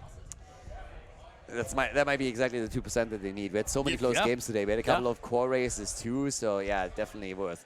Ammonite, they got the Blaze. Are we going to see Globals? There's no Dehaka, Greymane and Rhaegar, they've already been taken. If you're seeing a Dehaka, it's going to be on the side of 30K unless Ammonite bans it out. Falstad is an option. Hasn't really seen that much play during the tournament. We've seen it a couple of times, but he's not a super consistent pick. But if you want to go for some global pressure, he is for sure an option. I'm staring at this ban here. I feel like a Dahaka ban would be fine, but also on your side, you can also pick it up. We don't have Liam's hero quite yet. Urel is still up and available. I'm wondering if it's going to be a third ban coming out. It's going to be a Muradin. Yep. Again, you want to give your top laner as much room to wiggle as you can, and Muradin and Genji will disrupt that. I mean, in previous games, we've also seen Hogga a bit addressed. The problem is that Greymane and Rhaegar, they can take camps so quickly. Yeah. And they are going to be amazing to enable a little bit of lane pressure. But look at that. It's a hammer ban. Nice. Fine with me. I mean, Hammer's cool and all. I just don't want to watch her in game number 4, I'll be honest. There's Urel coming out, as well as Junkrat. Engage from an Uberak, get the Mayan place down, go for the displacement. Riptire has done great for them in previous games. And with Rhaegar, let's not forget that the Koreans love their Bloodlust. They really, really like to go Bloodlust, and you just engage with that, chase them down, try and get those kills. Cocoon could help against this a little bit. Disengage is always important. That's where Lucio also helps out a bit. But yeah, even with Falstad on the other side, we've seen them get massive value out of that ult with Rhaegar. A Tyrael for the main tank into a Sylvanas. So we are back to the Tyrael main tank. He's been banned out a couple of times, but it feels like every single tournament is always coming back to that, at least when we're talking about offline tournaments. And it also gives you the double layer of defense with the Sanctification and the Bunker, since they have Blaze at the side here for him. So very aggressive, very powerful draft, well executed. It can crush an opponent. Yeah, that it can. I mean, Tyrael and Greymane, as long as you're on the same page, you can pretty much guarantee that you're going to get a deletion if your opponents are not on point, right? Like, if Urel's not there or Nubek doesn't find the CC, you just run them down. And as you mentioned, the Bloodlust. Maev coming in from Cure to try and handle this puppy. Yeah, a lot of CC for them too. We talked a bit about the combos that he can execute with Nubrak and also with Junkrat. Then you got Urel with the displacement, Maev with the tether. So they got a lot that they can chain. And yeah, Dragonshire, first match point for the North Americans. Can Korea take it? They were super happy with the win against Washed Up. They said, like, yes, we said it from the beginning. We're going to show up in a completely different shape than we did yesterday when we lost against the Bang Bush. But is 30K the end of the line for them? That's the big question, and they wouldn't be happy with that, I can tell you that much. They have a solid draft, but so does Ammonite as well. Their ability to push down, grab anything here, get the quick number damage as well. Like, Greymane in a 1v1 is always stellar, so you got to make sure that you are at a point where you're trying to bait him in. Let's go ahead and hop into Dragonshire. Game at number 4. North America up 2-1 as 30K takes on Ammonite. On the left side of the map in blue, we got 30K, the North Americans in the lead in this best of 5 with a 2-1. This is their first match point, the first opportunity to decide the series. Q on Maev, Liam on Urel. We got Legacy and Lucio, Cattle on Anubarak, and Madara is playing Junkrat. And on the opposite side, opposing them, looking to try and get the series tied up so we can go to a game number 5 is the Ammonite. Spell playing Tyrael, Reset on Greymane, Haven on Sylvanas, Hyde on Rhaegar, and H82 to play Blaze. Already a bit of a battle in the middle of the map, but you can see on the mini-map that we have Madara at the bot lane, Urel is already at the top, so not fully committed to this encounter here. It is a very aggressive draft. Tyrael with the Sanctification, Greymane to jump in and follow up, the camp clear that we're seeing from Ammonite. There's a lot of really nice play, tools in their tool belt they have to make some plays, be aggressive, look maybe for kills, and also, of course, to maybe steal a camp away if they can lock one of those kills in. But 30K, they've proved to be very resilient. They took the lead on Infernal Shrines, and they are hoping to close the series out here, not be forced into a 5th map. You gotta be crazy not to be watching Kira as well. I mean, this guy is in a position where he just wants to make a play for his team. He shot called the team as well, and he's really playing lights out right now. But the question is, does he have enough steam? Can he bring it together? Continue to have that weird one-on-one that we saw against Reset. Giant camp in the bottom right corner, being grab immediately here for Ammonite, taking that mercenary camp crusher to fly as quickly as possible. But 30K already ahead of them. Minions moving straight to the turrets in the bottom right as they work on their own giants. Yeah, and we have Reset over here on the right side. So yeah, both of the teams, as the 1 minute mark passes, start going for the mercenaries. We take those down quickly and attempt to get some pressure up at the top. A little bit faster for Ammonite. That doesn't really come as a big surprise, but also the timing from the blue team, trying to make sure that they're getting it properly done here so they have an easier time dealing with that top lane pressure. And both of them are still taking it fairly easy, but the move for the top lane is inevitable now that we have 2 Bruiser camp taken. And here's the level 4 for Liam. Can he get out there? He's heavily getting attacked, but help is here. Yeah, they're going back to the strategy of trying to find Liam all by his lonesome, but 30K is there. They realize that they need to help their boy out, and they certainly do. Turret's going to help out the defense about that night camp, but look at this. The Dragon is set up, and Hyde is trying to sneak on in. He's going in. H82 should be able to hold bottom. Urel jumped on top, but Hyde gets the Dragon, and Ammonite has the first Dragon in the game as Rhaegar is able to seep on through and apply tower damage. That was actually pretty funny. Sneaking the Dragonite in this early. Now, the weird thing about it is you're probably not going to have that big of an impact simply because the Dragonite isn't all that strong this early on. What you're really trying to do is just keep it alive for the duration and use your Dragon's Breath as best as you can. But you don't want to engage into this fight here because you're going to get burned down way too quickly. But that's some solid damage on the mid lane wall, so not too shabby. Liam in a position where he's taking on a 2-on-1, gets the knockback, decent damage. Tower getting low here, not fully cleaned up. You don't want to be too aggressive when your support's actually in the Dragon, just because you don't have that fail-safe to keep you in case you make a small mistake. But not too much damage done. The early Dragons aren't really the most powerful things in the world. They're maybe a souped-up hero, if you will. But still, taking off the map is always a solid play. So we got 6.5 on both sides, level 7 kicking in soon. A bit of damage done by Ammonite thanks to the Dragonite. I think if they would have played it a bit more passive and just solely relied on the abilities here, or more on the abilities, they could have maybe taken the tower down or that gate. But either way, they get some structural damage in. And Cattle, he's sniffing out that bot lane play. Everyone's down here, but Yrel. Yeah. Mayev's lingering a bit, but will be here soon. 7 is ready for the red team. There's a bit of an opportunity, but it's a very, very tiny window, and it gets instantly negated. So here's the moment. Are they committing? Seems like the blue team is just saying, all right, boys, we're going to take this one. Nobody playing around it. They're not moving in for it. Instead, they have a few heroes in the middle, so Korea gives up the camp. And he takes it for free. That was a smart play. They came in and grabbed the minion experience instead, and they're like, all right, we'll deal with that later on. Meanwhile, in the middle lane, Liam is starting to take some damage. Scoots on out. Yrel, very hard to pick on. You want to try and grab her, and then, of course, CC her before she's able to do any knockback. Difficult to do, though. And at the bottom of the map, they're now doing real good damage with that camp. They have the entire team down here, and it takes a moment for Ammonite to rotate in to make that defense work. But look at Cure. He might be in trouble here. They want him, and they get him. 9 hit points towards the end, but it is Sylvanas with the final hit, and that's first blood in the game. Ammonite opening it up with a kill. Yeah, solid strategy there. Just hug it up on the Maiev. Don't allow her to get her tether. They saw her jump up and use her iframe, and they utilized it to their full advantage. Liam goes for a knock-up on Rhaegar with Cattle here to back him up. But without any major damage available, it's going to be difficult to find that kill. Medora by himself working on grabbing the Giants, while Legacy continues to harass Reset, who was looking for the chase, but he scoots on out. Yeah, Madara takes the camp. Now we have them moving through the bottom of the map, trying to grab one of those shrines again. Legacy, of course, empowering all of these moves with this Lucio. And just scooting around, being just super annoying, scouting out the position of the opponent, dashing in, trying to boop them back. Oh, almost had the tether there. He was looking for it. He was coming in, but Greymane caught it. Reese able to pull away. Yeah, level 10 is close now, and you don't want to be locked into that fight when you're not quite sure that you're the first one to hit it. If you can insta-lock that and use it, might just be enough to get you set up for a kill. But because they have to rotate around to get back to that fort, it means that also the entire wall now gets destroyed. Yeah, here's the cocoon, and we get the disc. Double isolation plays, and the first one is already out. Too. Here comes Greymane. Oh, he sidesteps just barely. A little bit late on the timing there. Here goes a Riptire. Massive arrow coming out from Haben, and both teams will disengage. Yeah, 30k messing this up just a little bit. It's honestly a lot harder than it looks, but if you have disc and you have also cocoon, the idea is, of course, to just divvy the opponent up a little bit and get an isolated target. And it didn't quite work out for them.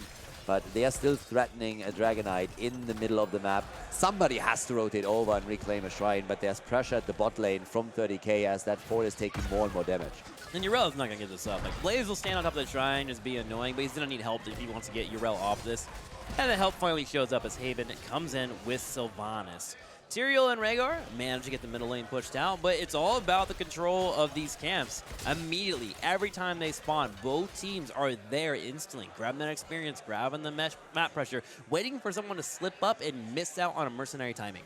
It's one of the things that we've seen now throughout the entire series, or I wouldn't say that, starting with map number 2, that the teams are not hyper-aggressive. They're looking for kills, they're looking for ganks, but they're not fully committed to big team fights yet. So it's a low-kill game, and they're really playing it as safe as they possibly can. And there's a lot of tension with this, because you know that once you get that so important kill, the momentum swing is going to be nearly immediate.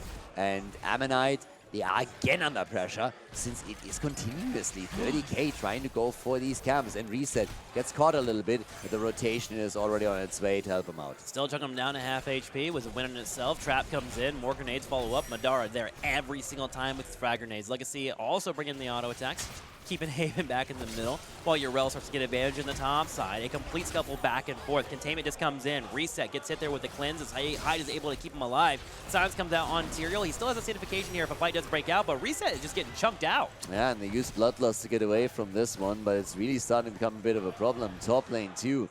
They had to retreat, so that means that Anubarak has a freebie on the shrine. They're going to get that Dragonite, there's no doubt about it. Even if they move in now, it's already too late. And there DK it is. taken. Anubarak, beautiful cocoon, birthed into a dragon. Starts to move in the middle of the map, works on the turret on the right side, and this is where you try to open up the map. Get an idea of where everyone is rotating to. We see only Greymane in the middle, which means that dragon should be able to start working on the 4, and he does just that. Meanwhile, in the bottom lane, Kier goes in, looking for containment disc, can't quite find it. Eldruin goes out as well as a lockdown as they try to push him in.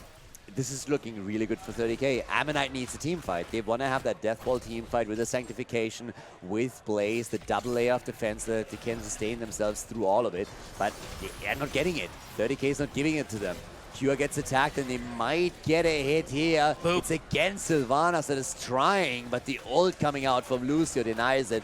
And meanwhile, in the middle of the map, it's the first fort of the game that falls. 30k starting to take the lead in this game. Staying composed. That's been the main word I would associate with them for today. Everything looks calculated. Even deaths are working out in a situation where they can play off of it, or there's no major objective being up. The Knight camp being grabbed, and Spells come sniffing out. Tyrael, wonderful for stealing away camps, but it's just a second too late. These timings are immaculate. Yeah, they definitely are. And with the camp taken, the bottom fort should fall too. So the outer line of defense is slowly falling. Here's the disc. They go for an Uberak though. Cattle getting attacked here. The Koreans looking for that fight. Spell moving in deep, trying to cut them off a bit. It's not quite happening yet. And Cure is also retreating. They just can't catch anybody here. It's so hard to catch Maiev if she has her cooldowns up. And he actually did that. He stepped up low on HP to bait the kill, trying to get Greymane to go in and go for the throat because he wanted to give a new wreck a little bit more time to get the burrow charge up. And he actually saved Cattle with that positioning. Beautiful job of covering each other's comms, essentially. It seems like they're really just in tune with what everyone has available. Still only a single kill in the game, and we're already 10 minutes in. But once more, it's all about trying to force a fight here. Hyde has Bloodlust. Keep that in mind. Yep. If they're able to get Greymane into a good position, if they're forcing the battle, it would be a 4 versus 5 here because Urel isn't here yet. So now the disc is out.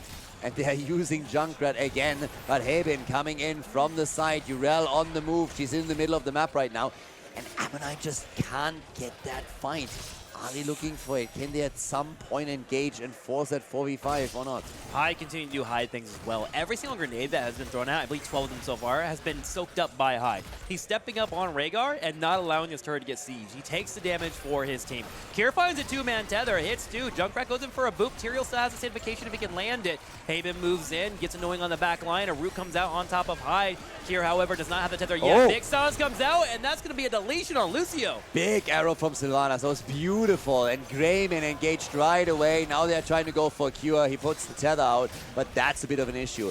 We got Blaze topside dealing with Urel, but now down here, they not only get the kill, but they get level 16, and they might be able to take a few of those structures down. Don't forget, they got Sylvanas. They can use her right here to drop that wall and maybe even go for the fort. And we know Lucio, it's harder to retreat, keep your healing up as well. Every single damage that hits Kier is going to be that much harder for them to go for the defense. 7 seconds for Lucio to speed on in, and Nubrak is on the back right corner looking for a potential engage. Trav starting to dance around, going for the bites. Reset doing his best here not to get hit. And of course, Lucio is back by now. Small advantages here for Ammonite, but structurally they're still behind. Okay, And what a Burrow stun, the impaled double, him. the sanctification, a work of art, the timing impeccable from Spell. Incredible read there by Spell. Greymane does get locked down as well. Maiev looking for a potential tether, decides not to go for it, could not land it there. Liam slowing down Blaze as well to make sure he wouldn't be there. This game, it's just an edge of inches in every single engagement. Yeah, it's absolutely. It always seems like even the kill against Lucy didn't really help them too much. They got the wall and that was about it. It's incremental advantages that you're getting here and you're trying to compound on them, but it is just rough. And that bottom fort, of course, it will fall eventually on the side of Ammonite. And 30k, they haven't even taken damage on the fort yet. This next dragon, very beneficial for both teams. 30k would love to have it so you can start working on that bottom lane. Bottom lane is usually the win condition that you have on Dragonshire due to mid being hard to push in as well as top of that death bridge. And if you look at Ammonite's positioning, they're making sure that fort is defended as much as they can. Every second they can keep it in longer is another layer of defense that keeps them in the game. 17.25 to 17.5 in experience. We are dead close. Yeah, they took a camp on the top right side that is going to slow down the approach that we're seeing from the blue team, with even Urel now helping that camp out. But they have to get something out of it. If they're committing with 5 at the bottom of the map, they got to get something out of this. They're trying to maybe even flank in with Blaze. Are they, though? Again, it's that disc that comes out from Maiev to slow them a bit. obviously Urel knows that Blaze isn't there, but while Blaze is still hesitating between the mid lane and the bot lane, she's getting value. So this is something where the Koreans seem to be very hesitant and undecided of what they want to do and accomplish. They decide to go ahead and commit to this fort, get it down to half HP. A tether comes in. Kira able to bring in a couple onto the wave.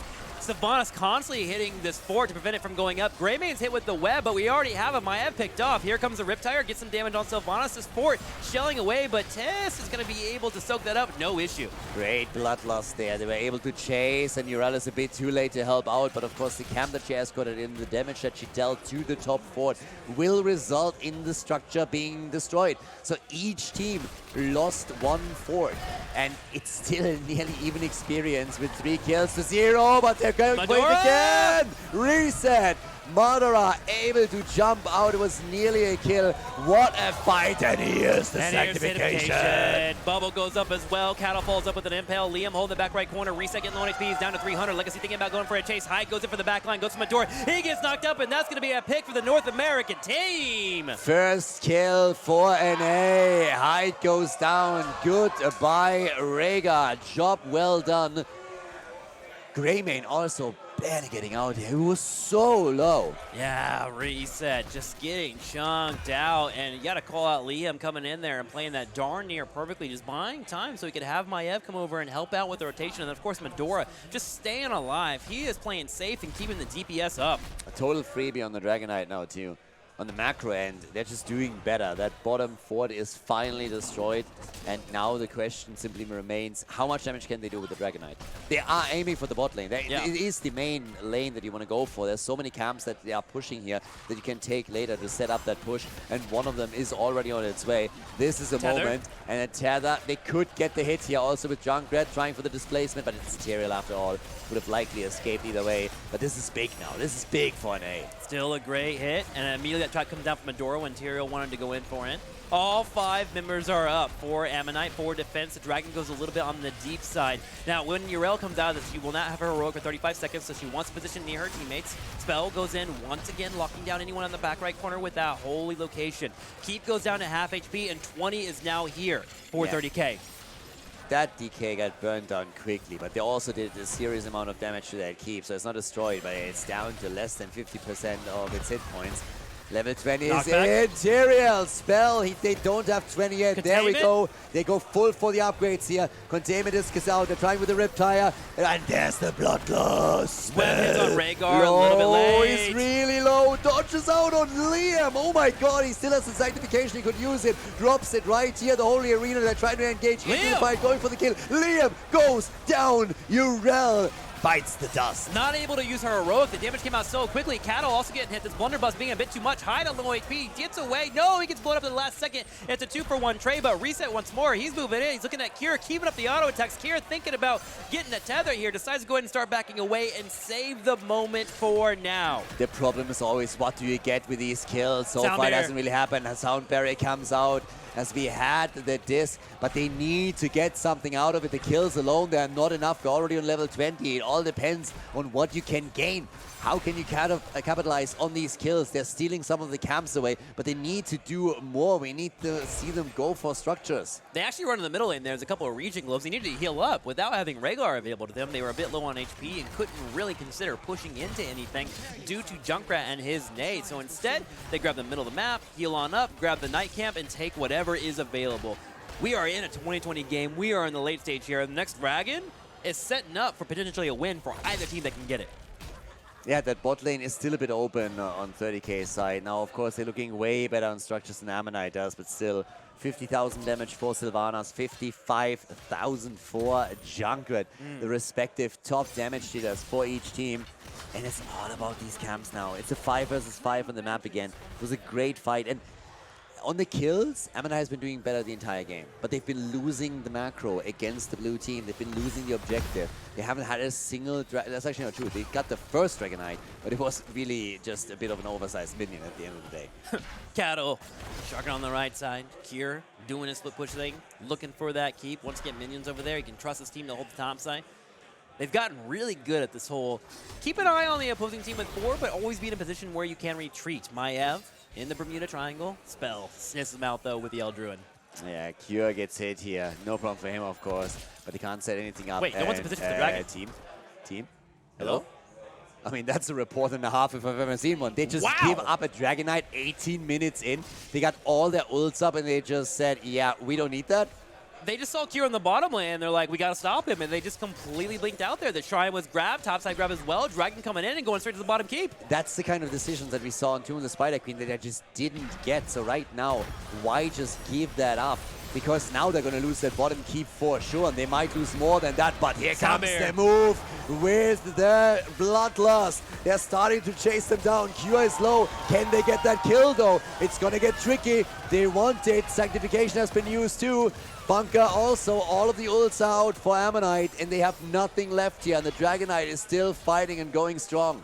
And there's 2 ultimates still available. One's Junkrat, who's currently in the Dragon. The Dragon just move up and start beating out on this keep. And then, of course, you have Urel, who's been a nuisance so far. Kira goes in, looks for a tether, can't quite get it. Spell tries to jump in and push him to the side, but Blaze can't hit the jet propulsion. Here's a Cattle burrow charge into an Impale. HA2 gets pulled on back, and he's getting junked. The keep is down, the keep is gone. The Dragonite successful here, so the bot lane wide open, but they're not satisfied with that yet. They go for Spell. They wanted to kill, but they can't get it. And now that Blaze is also moving out of the fight with his jet propulsion, they're not gonna get him either. 5 kills to 2. The advantage on the kill count still goes to the red team, but it doesn't change the fact that they're losing more and more ground as we speak. With Catapults pushing in the bottom lane, that will continue to be a nuisance. That wall exposed in the top right, Knight's huge for them. I mean, it really felt like they gave the Dragonite up, just said, okay, we're going to fight them when they have the DK, move past it and try and get a kill. But it didn't work out for them, but they were absolutely all right to just give this up and say, let's see who they put into it. But it cost them the keep. I mean, it makes sense. Like, when you think about the Dragon, it doesn't really do that much damage. It's more of a robust health bar that kind of forces issues. You know, they almost had my Ebb, but the double jump saved him. Now we have them pinned into a corner. Blaze moving in. Cocoon comes out. Bloodlust pops up. Here's Satification. Sound Barrier answers well. Liam trying to hold the back line. Yeah, they're coming in for it. They're trying to get the kill, and they do. Junkrat is down. Reset. He's on the run, and he's getting killed. So is Tyrael. He wants the explosion, but here comes North America. A 4 versus 3. The double counter kill by 30k. Can they get more? The core might be open for them, and now Blaze is gone. They're trying to retreat, but Lucio just keeps up the chasing, and now Haben, who has that wave clear, is the only major DPS. Kato goes for him, hits a burrow charge, looks for a potential impale, hits it, waits for his teammates to show up. There's the containment disc. Kira looks him straight in the eyes and says, I will take you now. Goes for the tether, locks him down, and then Sylvanas' only hide is left here, and I don't think he's enough to stop the push. I don't think so either. We have 4 heroes. This is North America pushing into the top 3. They want the core. They want it now. It's 18 seconds for Tyrael, for Greymane. Can they get back in quickly enough to do something about it? The shield is gone. Hyde running, biting, jumping, trying his best. He gets Cocoon. They don't care. They go for the victory. This is looking stellar. 30k, ladies and gentlemen. They are pulling it off. They are moving into the top 3 of the tournament as Ammonite is eliminated from the Heroes International. North America has done it. They pull a 3-1 over Ammonite. They will be moving forward, and now we have a European, North America, and Korean team set up for the Sunday finals. I don't think there's any way else we would have wanted it. It's awesome. It really, really is. One team from each region on the final day on Sunday. This is going to be amazing. I mean, big shout out to 30k. That was great. The entire game, kill after kill that we saw for the Koreans just didn't yield anything for them. They didn't get any advantages out of it. It was always the macro play that we saw from 30k, them pushing the bot lane, trying to control the objective. They did exceptionally well there, and just dodging out on the last fight, Sanctification use, Bloodlust use, they disengaged, then they saw the opportunity, turned it on a dime, got 2 kills, and then they were able to move to the core and finish game number 4. Nicely done. There were some small moments that were massive plays that were needed in order to earn the W, but I would really equate this to a team victory. Everyone did their job. Liam was in the front line, but he always knew he can count on the support. You had Kato constantly in position trying to lock down reset before he went for the engagement. Kier was always flirting with the disaster, willing to force the engagement for his team, pull people in. And this happened in every single match that they earned a W. On the other side, Ammo was doing their best. They was fighting back. They had some great moments as well, but it just seemed like they were slightly off on a couple of engagements, and you got to just give full credit to 30K, man. They delivered today, and you love to see it, just straight up. Yeah, absolutely. I mean, seeing the North American team now also like pushing through the lower bracket and just saying like, hey, we're here to stay. Yeah. That was huge because it looked so difficult to take Ammonite down. They did a great job today in all the series that they played. Very disappointed, I would assume, with the result here. But they just looked terrifying. And for 30K to come in and say like, yeah, we don't care, we got this, especially after losing the first map. It's always a bit of a blow when you're going into a series. You have a lot of hopes, you have a game plan that you come in with, and then it backfires in game number 1, and it's a bit of a setback, and you just have to reset completely in your head. They made it happen. They won map number 2. They took the third, which was huge. Sure. And now, of course, big victory here, moving on to the next round, and yeah, it's going to be awesome. Isn't it bonkers how just a Diablo ban just kind of seemed to really mess up with ammo in those entire fights? It's wild to me to see the tank play. Yeah. I wouldn't say it got worse, but it just seemed to be less impactful over time. And it just seems like that is something that we're going to have to consider in the next couple of days, because Diablo is starting to be figured out, it looks like. I love all the picks, too. Tracer. We had Maev. Like, what a fun draft evening for us. Let's also not forget that we talked from the first game how on an offline event you always have a certain meta establishing itself. And we saw that a little bit coming in, day number 1. But on the second day, I mean, all of the teams are just sitting here, just researching, just double-checking what's happening. And Bangbush has been at the venue the entire time. They watched game after game. They looked at these teams, and they were thinking, okay, what is changing? Which band does work? What kind of adjustment does work? What heroes are they trying to go for? What really messes with them if it's not available to them? And so Tempest and Bangbush are going to do research, and it's up to really 30K to just put some time in, either today or tomorrow, and try to prepare for the next games here. And I mean, it's just brilliant. The fact that we have one team from each region on the top 3 on the final day is awesome. Number 1 seed Tempest, number 1 seed 30K, and number 2 seed Bangbush. That's kind of wild, by the way. Yeah. The number 2 seed, they are the ones representing Europe now, and they were the ones taking Ammonite down in the first place. So they did great, but everybody expected Washed Up to be the team to push in. Washed Up won the first qualifier.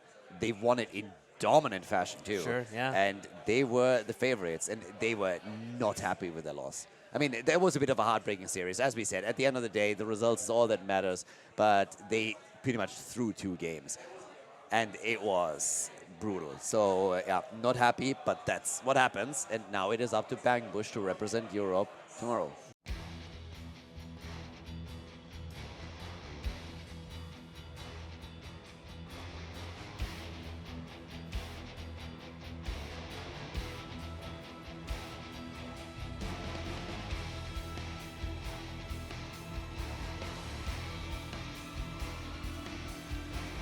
Thank you everybody for watching the video today. I hope that you enjoyed the show and the commentary.